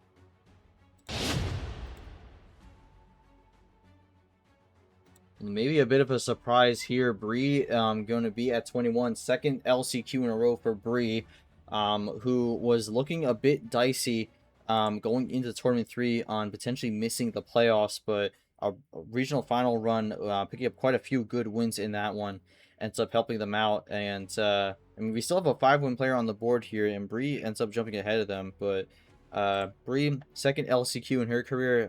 It's going to be a much longer road for her to get to the D2 championship compared to last time, though. But looking to try and get at least a win this time. But Bree makes it back into the LCQ here. Again, I think that regional final run ends up helping them out big time. But Yoshi, kind of your thoughts on this? Bree lands at 21. Yeah, I mean, the biggest thing for Brie, honestly, those two big wins that she got in T3, and um, you know, obviously one of those wins being a really big help in T4 as well because they had a really good run at that time. I think Brie had a lot to show despite only having 4 wins, and it's just hard to deny it, right? I mean, one of the only players to have beaten Sam. Pretty sure, yeah, Sam has only lost to 2 players in this season. So Bree being one of them, I feel like that's something you can't ignore. You know, uh, I mean, there's really a good case for Bree. I mean, despite it looking a little surprising, I think if you look deep down into it and compare, I think it makes a lot of sense as to why Bree is ahead here.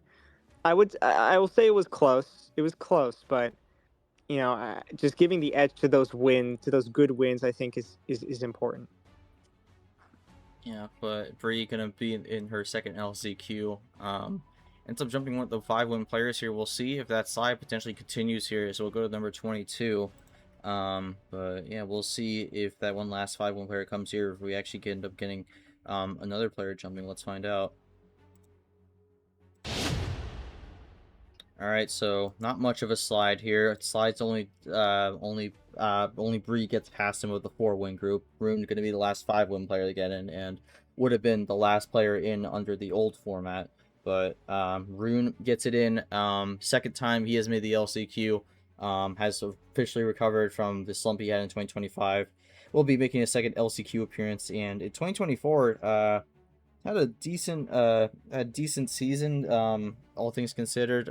But now the new format gonna have a longer road than it would have been under the old format. But yeah, I mean Rune ends up at 22, falls behind Bree though. I will mention this off the top.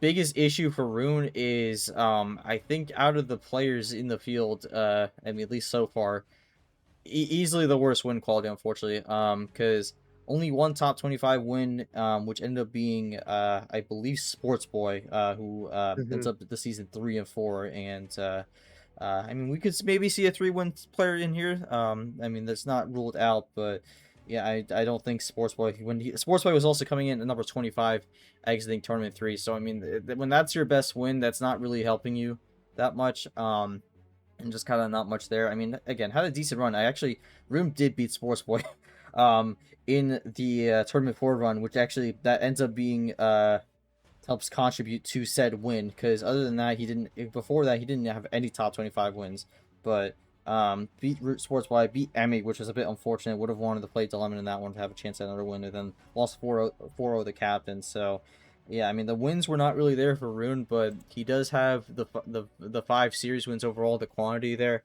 So I mean again, for D2 the series wins definitely more big of a boost. If this was a D1 field, I actually am not sure if he would have made it, but with D2 definitely a bit more of a friendliness on the series wins there.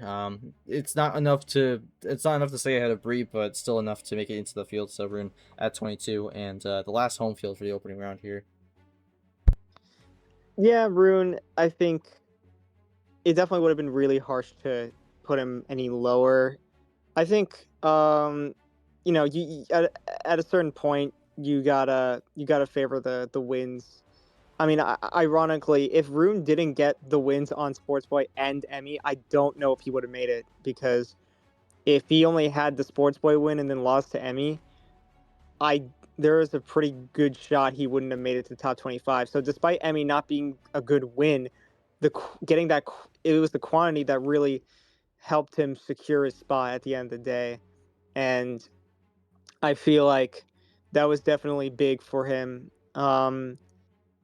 Just really making sure that he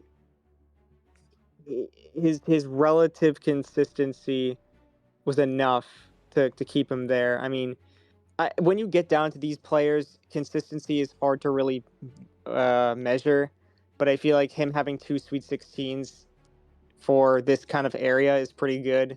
So that's definitely something that helped him to keep him dropping any further. Um, yeah, I mean, not much else to say. All right, well, 3 spots left. This is where it gets tense here. We got a lot of people at 4 wins. Do we see any 3-win players sneak their way into the field? We'll see. But this is where I think for some people it's getting a little bit shaky. They're feeling a little nervous. So, I mean, let's kind of keep this going here. Number 23. Faye gets in. Faye makes the field. Yeah, has the DQ win that they picked up in term 4. And to end up with 4 wins there, but not going to be enough to drag them out of the field. Faye is going to make it at 23, so that's going to set up Rune v Faye in the opening round here. I do think a good amount of people actually had Faye in the field, but you know, with how close this fight was for the bubble here, definitely wasn't sure. Definitely a lot of people who weren't sure if Faye would make it, but ends up landing in at number 23 here. Just gonna make the field. Yoshi, your thoughts?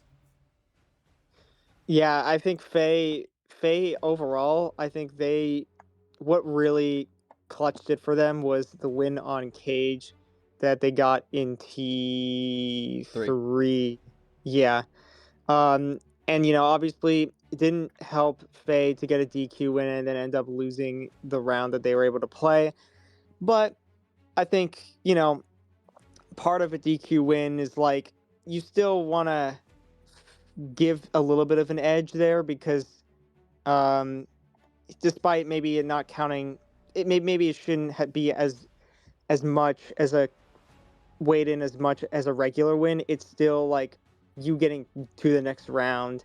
You still got to give it some points there, and that might have also helped Faye secure this spot. Having an Elite Eight looks pretty good as well. Um, I mean, yeah, it was at this point it gets tough deciding who gets through. But I think a peak having a pretty strong peak run was definitely big for her. Having a cage win along the way, pretty strong overall. Yeah, I mean, I think for Faye, that big run coming through, so like what kind of pushed them through. Did have a play-in, that kind of boost them, but I mean, able to win that play-in, and then have that run tournament 3. So I mean, again, this kind of like the play-in. How does that factor in there? And for Faye, ultimately not going to be enough of the detractor. I will mention this also. Of the players who were realistically in consideration, Faye had the highest strength of schedule of everyone, 0.649, nearly a 0.65, which beat everyone in the field. So that's a pretty crazy high strength of schedule to have there. So that kind of helped boost them a little bit as well. But Faye to land at 23 will face Rune in the opening round here. 2 spots left. This is really where it gets down to the wire here. And again, I mean, I'm gonna stress this also. This was a very, very long and difficult decision. For these last few spots here. I mean, this could have gone a variety of ways. But this is ultimately what we landed on here. So, 2 spots left. Number 24. Who is it?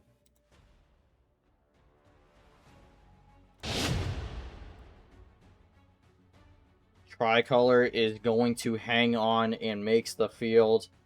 Just barely. Did not have a great tournament 4, but it's going to barely hold on here at number 24 to make it into the field by a sliver of a fraction. I mean, it was very, very close, but Tricolor is going to hang on there. We'll face Bree in the opening round there. But yeah, this is Tricolor's first season.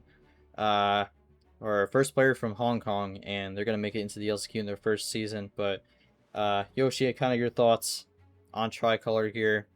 able to make it into the field here. I mean, was definitely feeling concerned, especially after losing in the opening round in Tournament 4, but it's going to just do enough here to make it in. It was actually number 19 coming into Tournament 4, but it's going to drop to 24, but again, just barely hanging on into the field to make it top 25 and make the LCQ.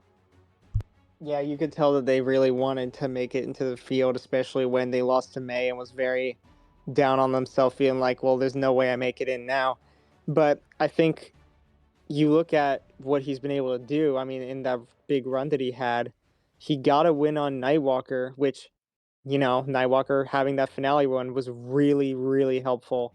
And then even besides that, has a win on Rajon, which obviously has been a good win and remains a good win. So that was huge as well. Those two wins, I think, were the biggest keys there. Despite maybe some rough losses along the way, I think those wins were very important. And I think he also had an Elite Eight, as mentioned, with Faye as well. So yeah, I think he had a good enough of a case. I mean, Nightwalker being a huge help to keep him in this field. And yeah, I mean, I look forward to what he does. It's going to be a long road, but I think he can find something if things go his way. Again, this is kind of where we mentioned sometimes you have to kind of look at it manually with some of those people who go on those deep runs in Tournament 4 who maybe have been well outside the rankings prior. Yeah, I really do think Nightwalker making it all the way to the finale and really boosting his stock saved Tricolor here, because if Nightwalker went out in like the round of 32, I think that Tricolor would have been on the outside looking in here, but that Nightwalker when getting boosted from Knight's run in Tournament 4 really kind of helps him here, and he's going to be able to just do enough to squeak in there. Had the regional final run in Tournament 2 as well, where he actually ended up getting that Nightwalker win and that Rajon win. So, Tournament 2, Match on March, that might have been the moment where it really helped put himself in the field. But the Nightwalker one had to have Nightwalker make that deep run and ended up making that deep run, so able to hang on. But one spot left, last player in the field here, and it all comes down to this. All the answers will be revealed after this one here. And again, mentioning again, this was a very, very close fight between quite a few people here.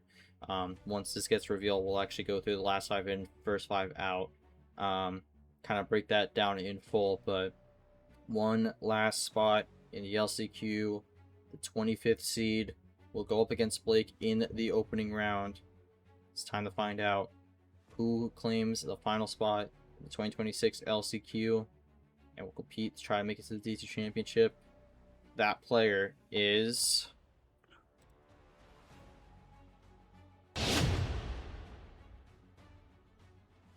Shaddix. Shaddix will make the field just barely. Gets in at 25. Actually, Tricolor end up jumping Shaddix from Tournament 3 to Tournament 4. Tricolor was 19 going into Tournament 4. Shaddix was number 16 going into Tournament 4. But Shaddix another one of those players who actually went out in the opening round here, but is just going to barely hold on to get the win. And ironically, a similar situation to Tricolor where they had someone who they beat earlier in the season make that run to kind of help boost their stock a little bit here. Yoshi, you want to kind of go through that? Shaddix getting in the final spot. Yeah, it wasn't as much as Tricolor, of course, but at the end of the day, you get that win on Marcus. I mean, and Marcus pushed himself to make it into the top 25. It's similar ranking to Nightwalker by the end of it. So, it's almost the exact same kind of scenario if you really think about it. Um, but yeah, I mean, Shaddix, I think what almost hurt him was him losing to the TK, which, if you had those two close, then, he would be below him. But I think there was enough in favor of Shaddix to really say that the gap is too far. Shaddix is not going to get affected by that. And he already dropped like 9 spots.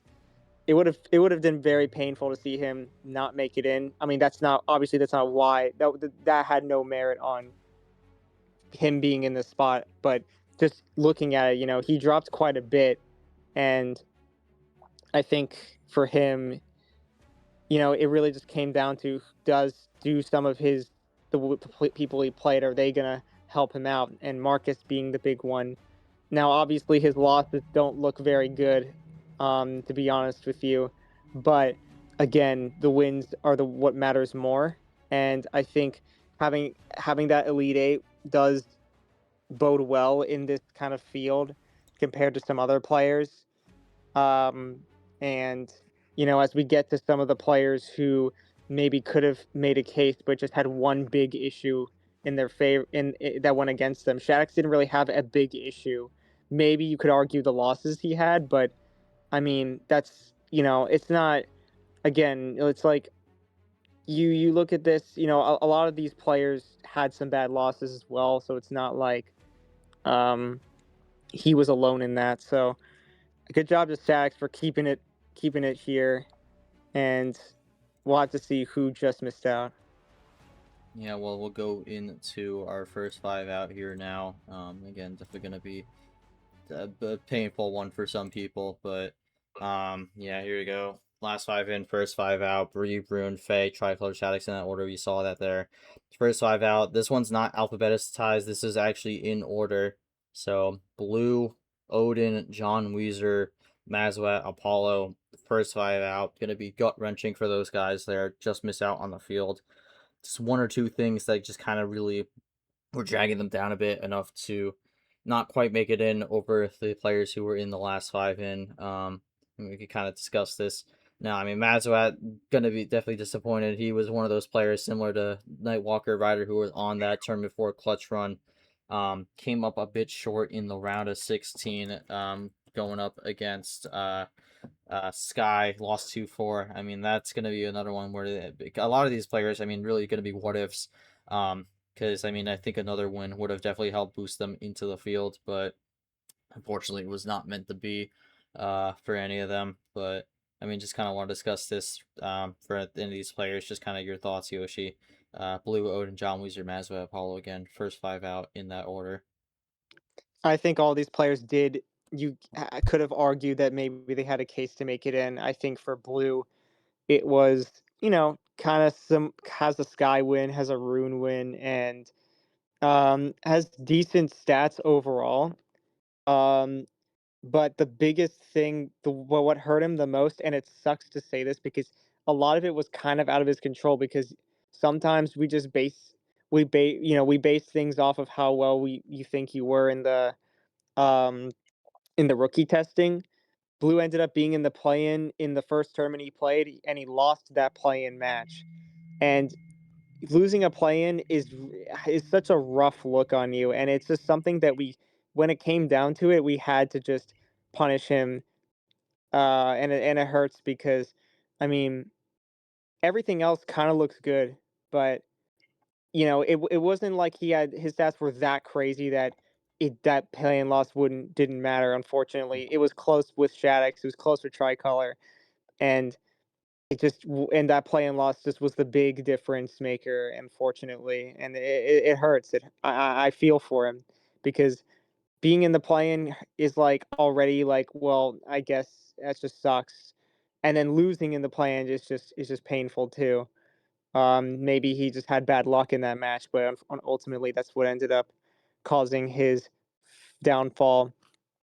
John Weezer, um, I think if he played all four tournaments, he probably had a better case. A Devon win is pretty good. A Blue, obviously, beating Blue himself is pretty good too. I was gonna mention But that also, yeah, because you mentioned Blue has the win over Rune. He has the head-to-head win over Rune, but he also has the head-to-head loss over John Weezer, who we see in the first five out as well.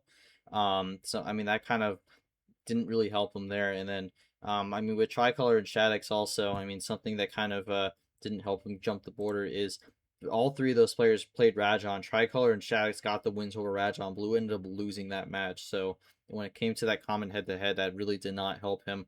Um, in terms of trying to jump those two there. And Tricolor and Shaddix were also very, Mhm. very similar. That was actually another one where that came down to CSM. Tricolor and Shaddix were pretty identical on the resume, so Tricolor with a slightly better CSM gave him the jump there. But I mean, for Blue, who was trying to jump one of them, and unfortunately, I mean, the play-in loss and the loss to Rajon, I think, were kind of what did him in there. Unfortunately, couldn't really get the jump over either of those two players, and then again, John Weezer kind of dragging him back. Ultimately, jumps ahead of John Weezer in the first 5 out. John Weezer at technically at 28, Blue at 26, but still just kind of all accumulates together, and it's just going to end up with the result we see here. Yeah, no, that was a good point. Rajon actually being a pretty big factor here. And speaking of which, Odin and Apollo lost to Rajon as well. So that also went against them too when comparing them to Tricolor and Shaddix. Odin being, I think, the last player who did get an Elite Eight, who doesn't make the field, but I mean, besides one other player who's not really in the playing the game anymore. I think So he was the only. I'm pretty sure he's unfortunately the only player who made a regional final this season that did not make the field. So that's a bit unfortunate yeah. for Odin there. Again, it just kind of it just kind of how that goes. Unfortunately, it just the resume kind of didn't really stick out the way he needed it to. But Yeah. yeah, Yeah, because he did have a Tim win, but it was a top 10, and then Tim jumps out of the top 10. It was kind of expected. So I it was mean, something where, I well, think that well, I think with that is like I think the way it is with the top 10 to like the manual ads is like it's more of an inclusive. So like I mean that top 10 win definitely still would count in his favor, but um again like it's like I think a Sky for an example would definitely jump into top 10. So like I think for Blue he would have gained that top 10 win with Sky, but again just kind of met from before, just kind of ultimately some of the other points that went against him kind of wasn't enough to haven't had that jump. And mhm. yeah, I mean it's kind of just stuff like that. It's more of an inclusive manual ad with that kind of thing, and that's more for people who like surefire will jump in, not like bold, like not like bold players. So like what's it called? I know for some people they had the Apollo win, that wouldn't really count as an ad if Apollo, as we see here, is on the bubble. Same thing with Blue, who's kind of on the bubble here, but I just want to quickly throw that in here before we keep going. Yeah, I guess. Yeah, and also speaking of, with Odin having that one top 10 win, I mean, a lot of players in this field also had a top 10 win, so it's not like he had an advantage in that sense. It was just kind of like, you look at the rest of his wins, they unfortunately don't stack up. Um, Yeah, I mean, it was tough. Like his resume just didn't match up with the rest when you compare it to other players who made the regional finals. Talna did as well, but obviously she left early, so that didn't really matter. And then I think I need to mention Apollo and Maz. I don't think I mentioned them. So obviously, Maz ironically has the head-to-head over Apollo, but that's really the farthest we could take him because your next best win is TK, which is like, unfortunately, TK hurt. The DQ loss was definitely unfortunate, Yeah, and kind not of, even in the first 5 out. yeah, couldn't even make it there, and might have been because of head-to-heads, but regardless, just unfortunate to see that. Um, yeah, Maz's wins just didn't stack up, and Apollo ironically had a really big win with Marble, but I think it was a little there were a couple of things that pushed him to not make it. Obviously losing to Mazwat hurt. Losing to Rune, which I mean didn't really matter. They weren't that close, but that definitely could have been, if he did beat Rune, that could have been a case for him. Uh yeah, I mean, I think Apollo, honestly, looking at his losses, if he beat one of those players, I actually think he could have made the field, but just unfortunate there. Yeah, I mean, losses the Rajon, Marcus, Drew, and Mazawat, 3 of the 4 ultimately getting in. Mazawat kind of joining him in the first 5 out there. But yeah, I mean, again, that's definitely gonna sting for these players because I mean, they kind of sucks when you have these cutoffs. But unfortunately, someone's got to come out on the wrong side of things, and unfortunately, it was these players just couldn't build up enough on the resume to get in for the last 5 in and to barely hang on to make it into the field. We don't see any 3-win players. I know there's maybe some potential speculation of a 3-win player jumping. No one really had that jump. I think the closest would have been Odd, who had 2 top 10 wins, but just kind of not enough there, and he only played in 2 tournaments, so that didn't really help him either. Hmm. Yeah, shout out to Odd though. I think if he played all four, who knows what could have happened. But yeah, Yeah, I think in terms of next season, that's definitely one of the players I'm watching out for early on because he showed some good promise in his two tournaments. So that might be someone to keep an eye out for moving forward. But um, yeah, going back to the LCQ bracket, there it is, your final bracket for the LCQ. It is officially set. Cap Gaming at the 11th seed, Gabriel at the 12th, Devin 13, Tim 14. James 15, Marcus 16, Nightwalker 17, Ryder 18, Scars 19. That'll be the quarterfinals matchup at the top. Blake 20, Bree 21, Rune 22, Faye 23, Tricolor 24, and Shaddix rounding out the field at 25. So it's our field, and this is kind of just going to be our more of our point of the show where we have our just kind of discussions of the field here. So we'll kind of go back to the booth here and kind of talk this one out. I do want to start with some of the players who are returning to the LCQ here, and I'm going to start this one off with Bree, who makes it in coming into the field at number 21. Bree, second season in a row they're in the LCQ. Didn't really pan out the way they were hoping for last season. I believe lost to Joao in the opener, and that's where their season ended. But they're back and looking for more here. I mean, in this opening round, the start going up against Triclar, I think at the very least looking to open up with a victory here and get their first career LCQ win. But in your eyes, how is this bracket shaping up to be for Bree here as she makes it for the second year in a row, but going to be a long road to get there or get to the DC Championship? Bree ironically is in a interesting spot. I mean, kind of has a lot to work for if she wants to make it to the championship. But maybe that little experience that she had may be useful. It's hard to say though because she only played one match and lost. Um, though that was a rematch, so maybe it was because of the rematch factor. She's playing. Who's she playing again? She's playing Tricolor. Okay, yeah, playing Tricolor. That'll be an interesting one. You know that could the fact that it's not a rematch could maybe work more in her favor. Maybe she has a different mentality if she's played someone before compared to if she hasn't played them yet. So that could maybe affect things. Um, yeah, I'm not sure. I feel like she has a tiny advantage in terms of experience, but it's not a huge factor because she only played one match and lost. So it's hard to really say how she'll do. Maybe maybe that's a sign that she'll crumble under the pressure again and lose early. But who knows? I mean, I think Bree is definitely a player to look out for that slight edge, though. You just never know what if those little advantages are what it's going to take to push through, or if it's not going to matter in the end. It is really no way of knowing.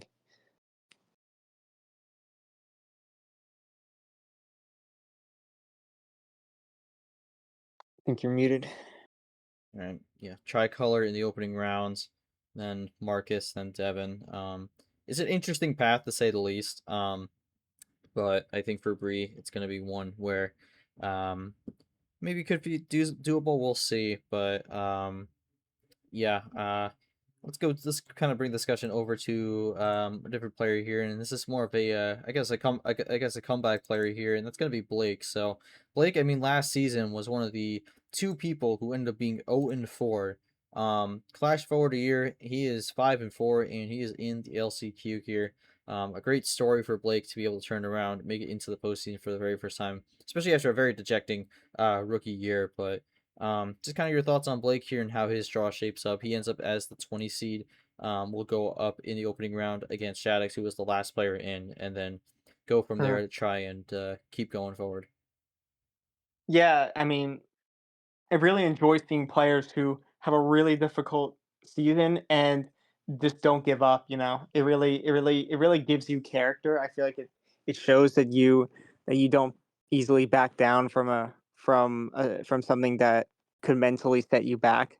I feel like Blake really could use that to his advantage, but as he plays Stratix, you know, I feel like he's played some close matches. He's choked some leads before. He's gone through it all, really. He's got a lot of experience in different in different scenarios, that might actually come in favor. And I actually would watch out for Blake here. I think he's been down in the dumps and he's had the lowest of lows. And maybe if he has a good run here, he could be in the highest of highs. There's a lot that could happen with Blake. So I think he could actually be someone to watch out for. Yeah, I mean, I'm gonna be interested to see how Blake does as his first postseason appearance here. So we'll see how he does again. Plays Shaddix in the opening round here, and I guess rounding out the train here. This is another comeback player as well here, and this would kind of cover all three matchups here. But let's talk about Rune here. I mean, had the slight slip. Bree ended up passing him with one less win, but I mean for Rune, I think for Rune he just wanted to make it back into the postseason after a disastrous 2025, and he's done just that. Second LCQ appearance in Rune's career. Um, we'll be like looking for a little bit more in this one, but just kind of your thoughts on Rune here. Again, similar story, being able to not. I don't know if it's as much as Blake Rune went 2-4 last season, but for Rune being able to persevere, missed the postseason last year, was able to get back up and to make it in this time around, and going to be a long road to try and make it to the D2 championship. But I think for Rune, he's been trying to be as steady as he can so far this season, and he might have a shot. So your thoughts on Rune making it here, and another one of those players with the LCQ experience from prior seasons. Yeah, this is a case where I think Rune definitely gonna try and use that experience to his advantage. I feel like, he was one match. I think he was one match away from making the championship, in his first season, and unfortunately fell short. So, but but he has experience going deep for those LCQ runs, and given and him being in this area does I don't think it's going to phase him too much. I think he's one of those. If this is a player who can make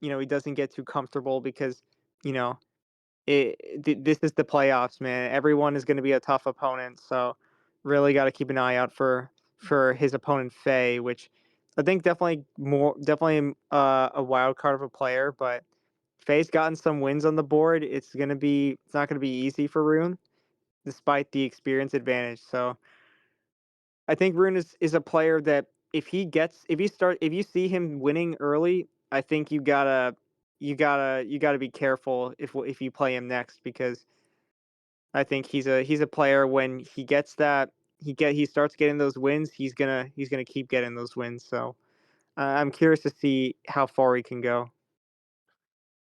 And we'll see how Rune does in his second LCQ appearance here, and again, kind of going back to 2024. Um, we'll mention that one there because you did mention it beforehand, but he was very close to making it to the DC Championship that season. Went to the final, but unfortunately came up just a little bit short in that one. Lost to, I believe, Jenna in that one. So um, we'll see if Rune can have a similar run as he did in 2024. And I know Or we talked Pikachu. about the four. Or was it Pikachu? I don't think it was Pikachu. Was it? Oh, okay. I I thought for some I remember Pikachu and Rune I think playing. maybe I'm not. I'm trying to look back. It was Luke. It was Pikachu. It was Pikachu or Gen. It's one of the two. But I thought Luke played Pikachu. Maybe I was wrong. But nonetheless, it lost in the final. But I know we mentioned about the format change that it's a longer road for the lower seeds. This is a very similar path to Rune had in the 2024 LCQ because that was a very big LCQ. Rune played 4 matches in that run, so this will be a very similar bracket for him here. So maybe I think that longer term experience is actually going to come to his advantage here because I don't think he's going to get as discouraged with the longer path to try to get in. So I think that does work in his favor. So we'll see how that plays out for Rune here, looking to try and make it into the DZ Championship for the very first time. But uh, yeah, I mean, kind of keep the conversation going here, Yoshi.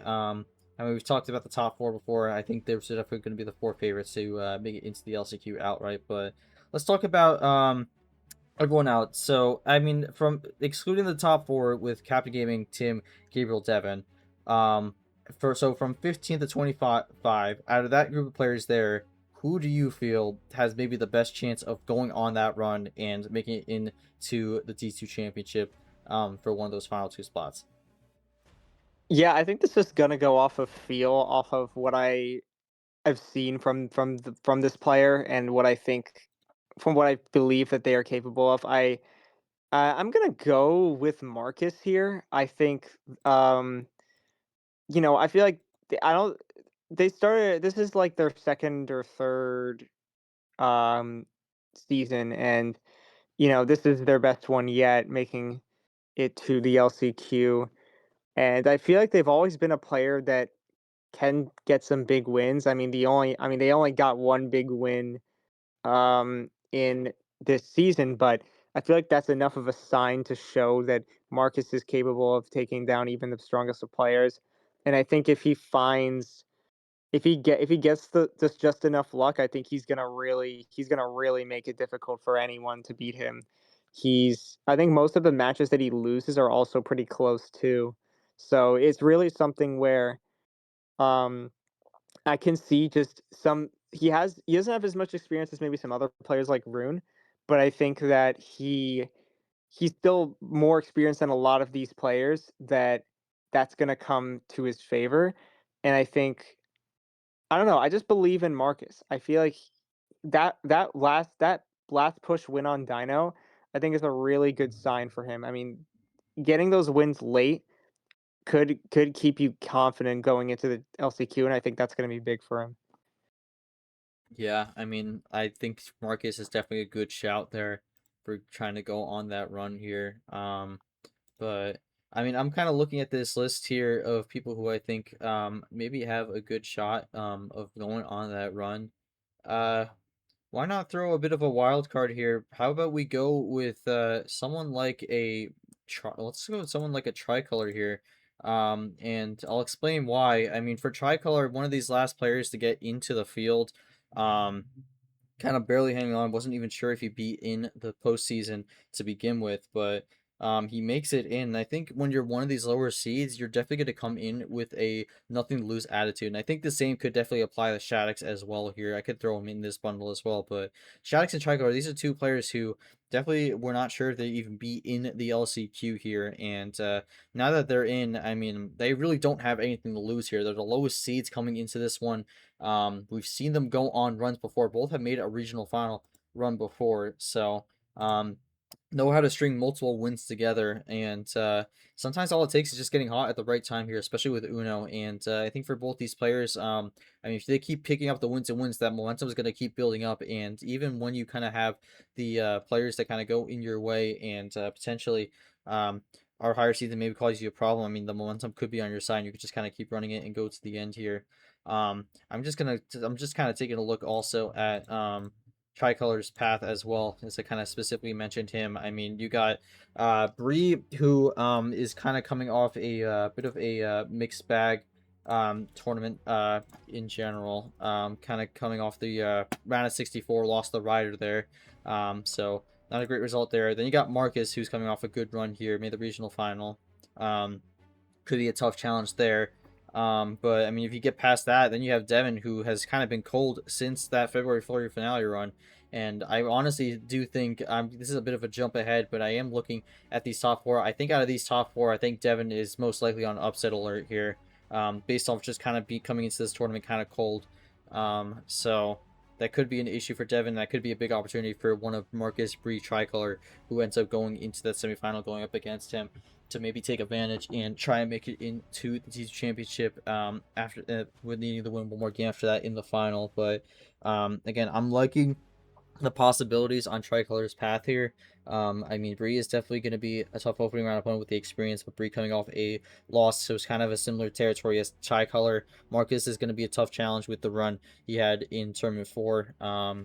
But I mean, if he can get past that, I mean, I'm liking the matchup on paper against Devin, and then would go into the finals against someone, one of Gabriel, Nightwalker, Blake, or Shaddix. So again, we'll just have to see how that ends up panning out. But yeah, it's gonna be one where anything could really happen on this one, but I think for a lot of these players on the lower end, they're just going to be trying to go in with uh, a house money mentality. Really, that's the best way you could describe it. But um, yeah, I got Tricolor here, who I think has potentially a good shot to run the table here, even from the opening round of the people who don't have double buys. But I guess kind of just going back to the discussion also, Yoshi, I mean, kind of, I guess, go before we wrap this one up here for the reveal show, kind of give, I guess, our final predictions here.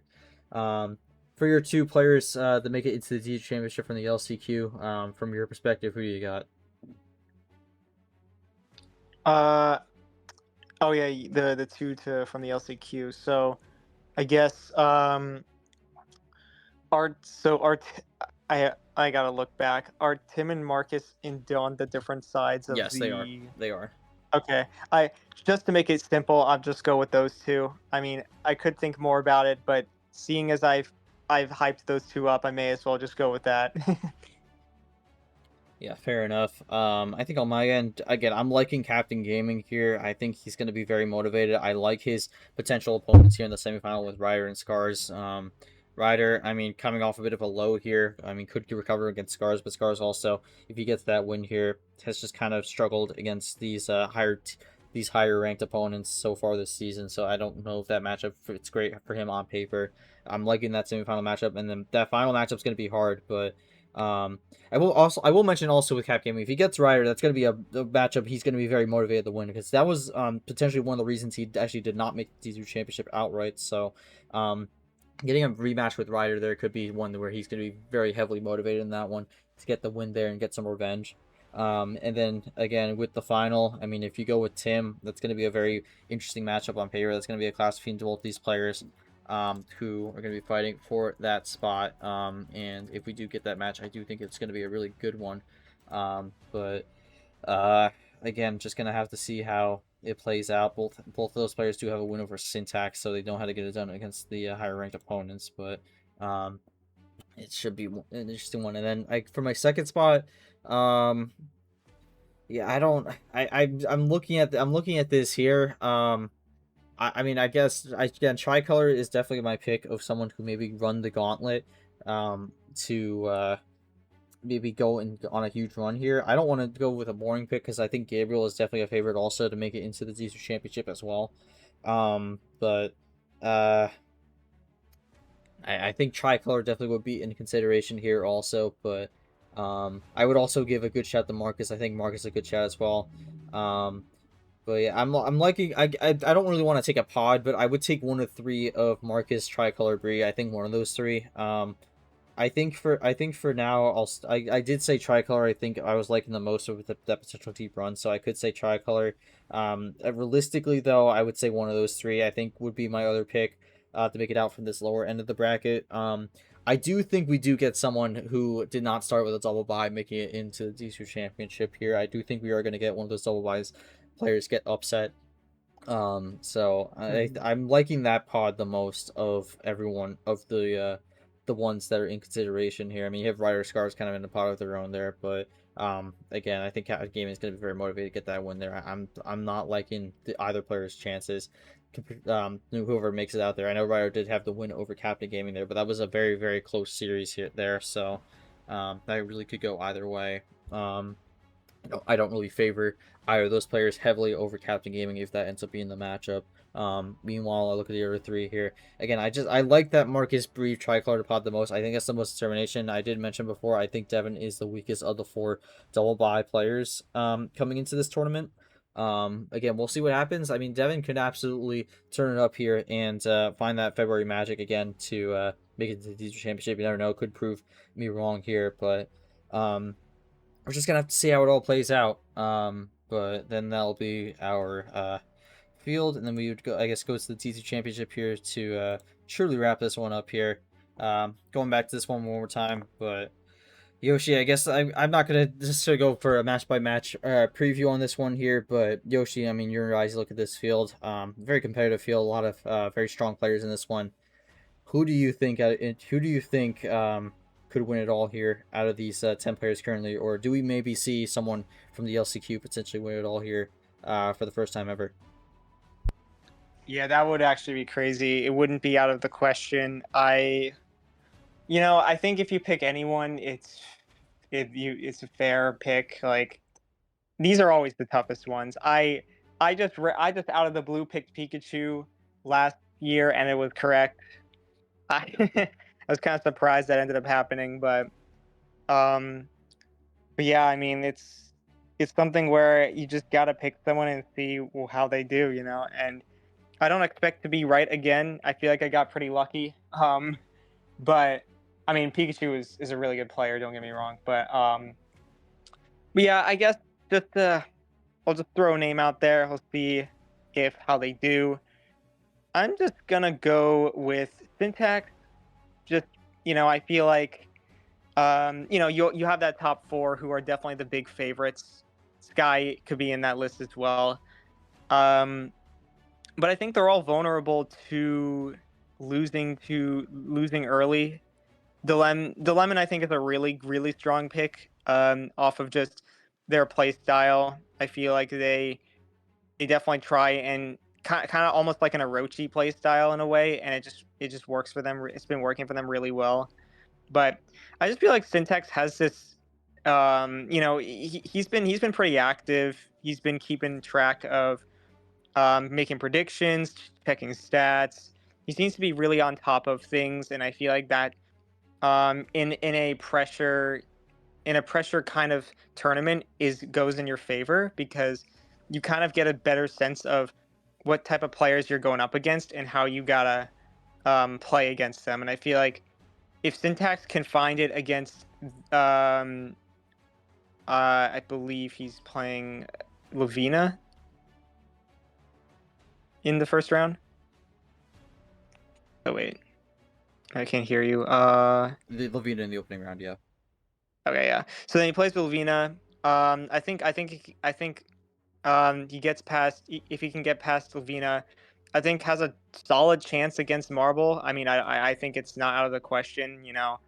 Um, and then going into again, then we'll be in winter semis, and at that point, I think Syntax, whether he wins or loses, definitely has a shot to win it all. So I think, especially if he gets that one seed win, I think that's going to be a huge confidence booster. I think there's going to be a lot that will go in favor of them.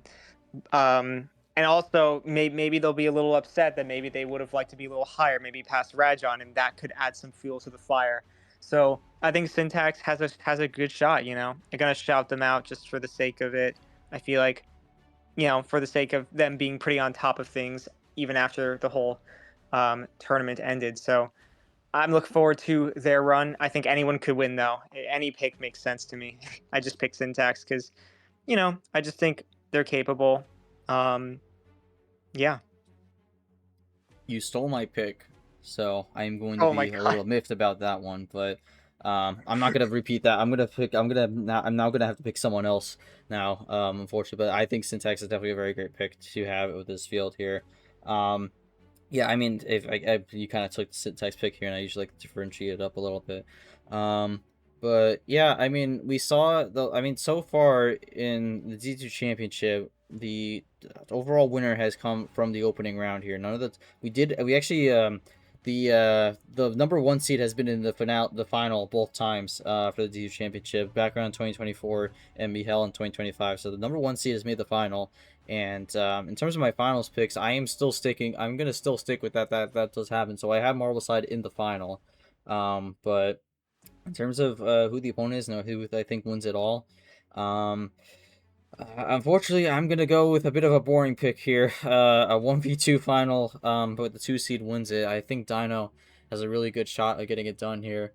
Um, I mean, Dino has been looking pretty strong all season. One of these 10-win players, who's really kind of been on top of it all so far. It's done no worse than the round of 32 so far. And I mean, when Dino is locked in, they are locked in, and we have seen that with the multiple wins to be able to pull off this season. Had the win over Marble earlier this season, beat Dilemon, and I mean, did lose the cage there, but that could be a semifinal match where Dino could be looking for a little bit of revenge. So, um, I'm liking Dino's chances in this one. I think for some of the other picks, I don't think Rajon's a bad pick.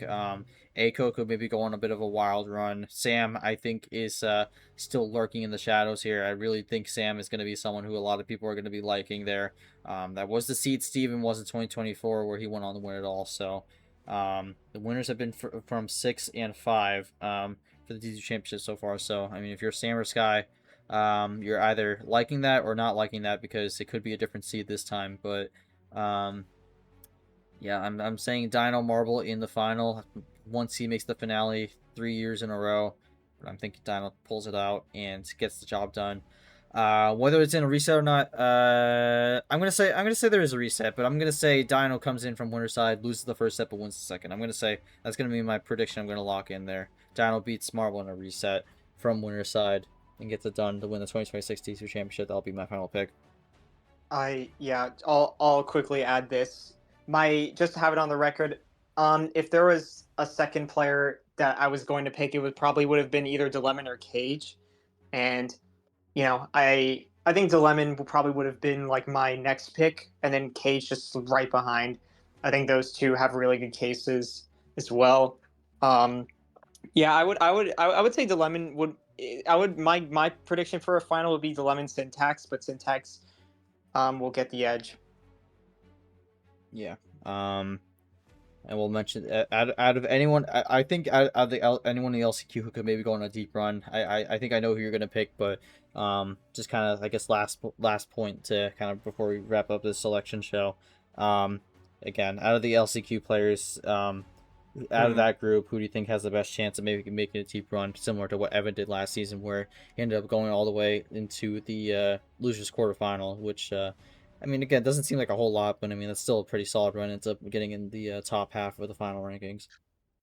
Yeah, honestly, I mean, if I could pick anyone, I mean, it would definitely to me be between Captain Gaming and Tim because like those two have had experience with top players on many occasions, winning or losing.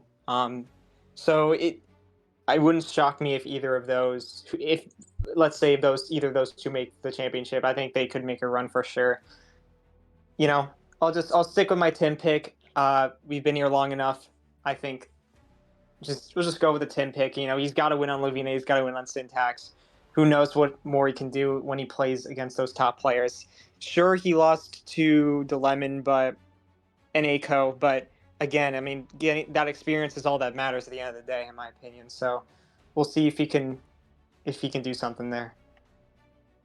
Yeah, I'm probably gonna stick with my Captain Gaming pick as well in that one there. I mean, I think out of that group, I mean, again, that's kind of a bit of a boring pick, but I think definitely gonna be the most hungry to get results in. I mean, honestly, I kind of like that matchup with Sam in the opening round if he gets that. And I mean, if you're Captain Gaming, he is the only one in that LCQ who for sure knows who he'd play in the opening round of the D2 Championship if he makes it. So it's maybe a slight advantage. That's not really that much of an advantage, but maybe it's like a slight thing to know because like you're not getting Sky no matter what because you are the highest seed of the LCQ, so you would get Sam.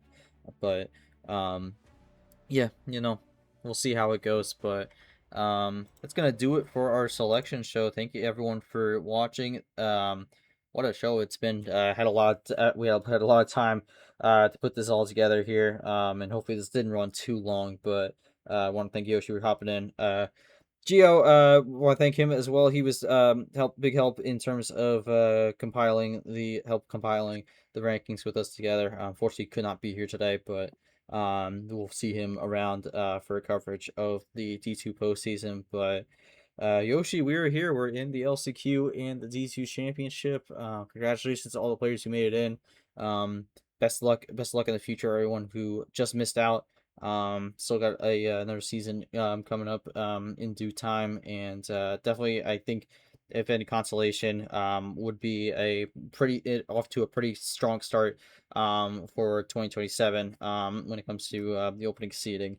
for all those players who are just a little bit short there. But that's gonna do it. Yoshi, any final thoughts here before we wrap up the selection show?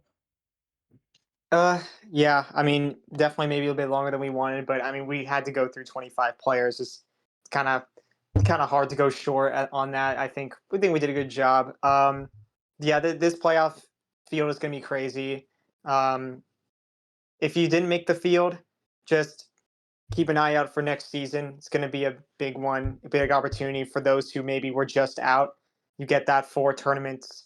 If maybe if the lack of tournaments screwed you over, you get your opportunity next season to play all four.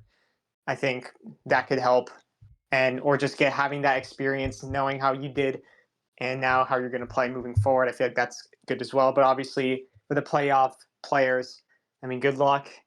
It's going to be a battle for the LCQ and championship. I think really just enjoy. If you're in the championship, just enjoy the ride as it happens. Who knows how many people are going to get promoted, D1 and all. I mean, it's hard to really say. I mean, I wouldn't. I would assume. Uh, you know, we may see more than 8 players get promoted. So I wouldn't be too worried about that if you're in the championship.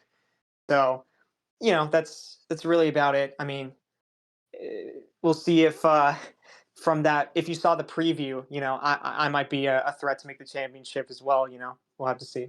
Yeah, I'm sorry to tell you, Yoshi, but unfortunately your spot's been revoked because unfortunately Oh, we found out your 99 wins were actually all against your alt account. So unfortunately oh, dang. you've gone from 99 wins to 0 wins. So unfortunately had to make that slight tweak right at the end there, but unfortunately your spot's been Yeah. revoked.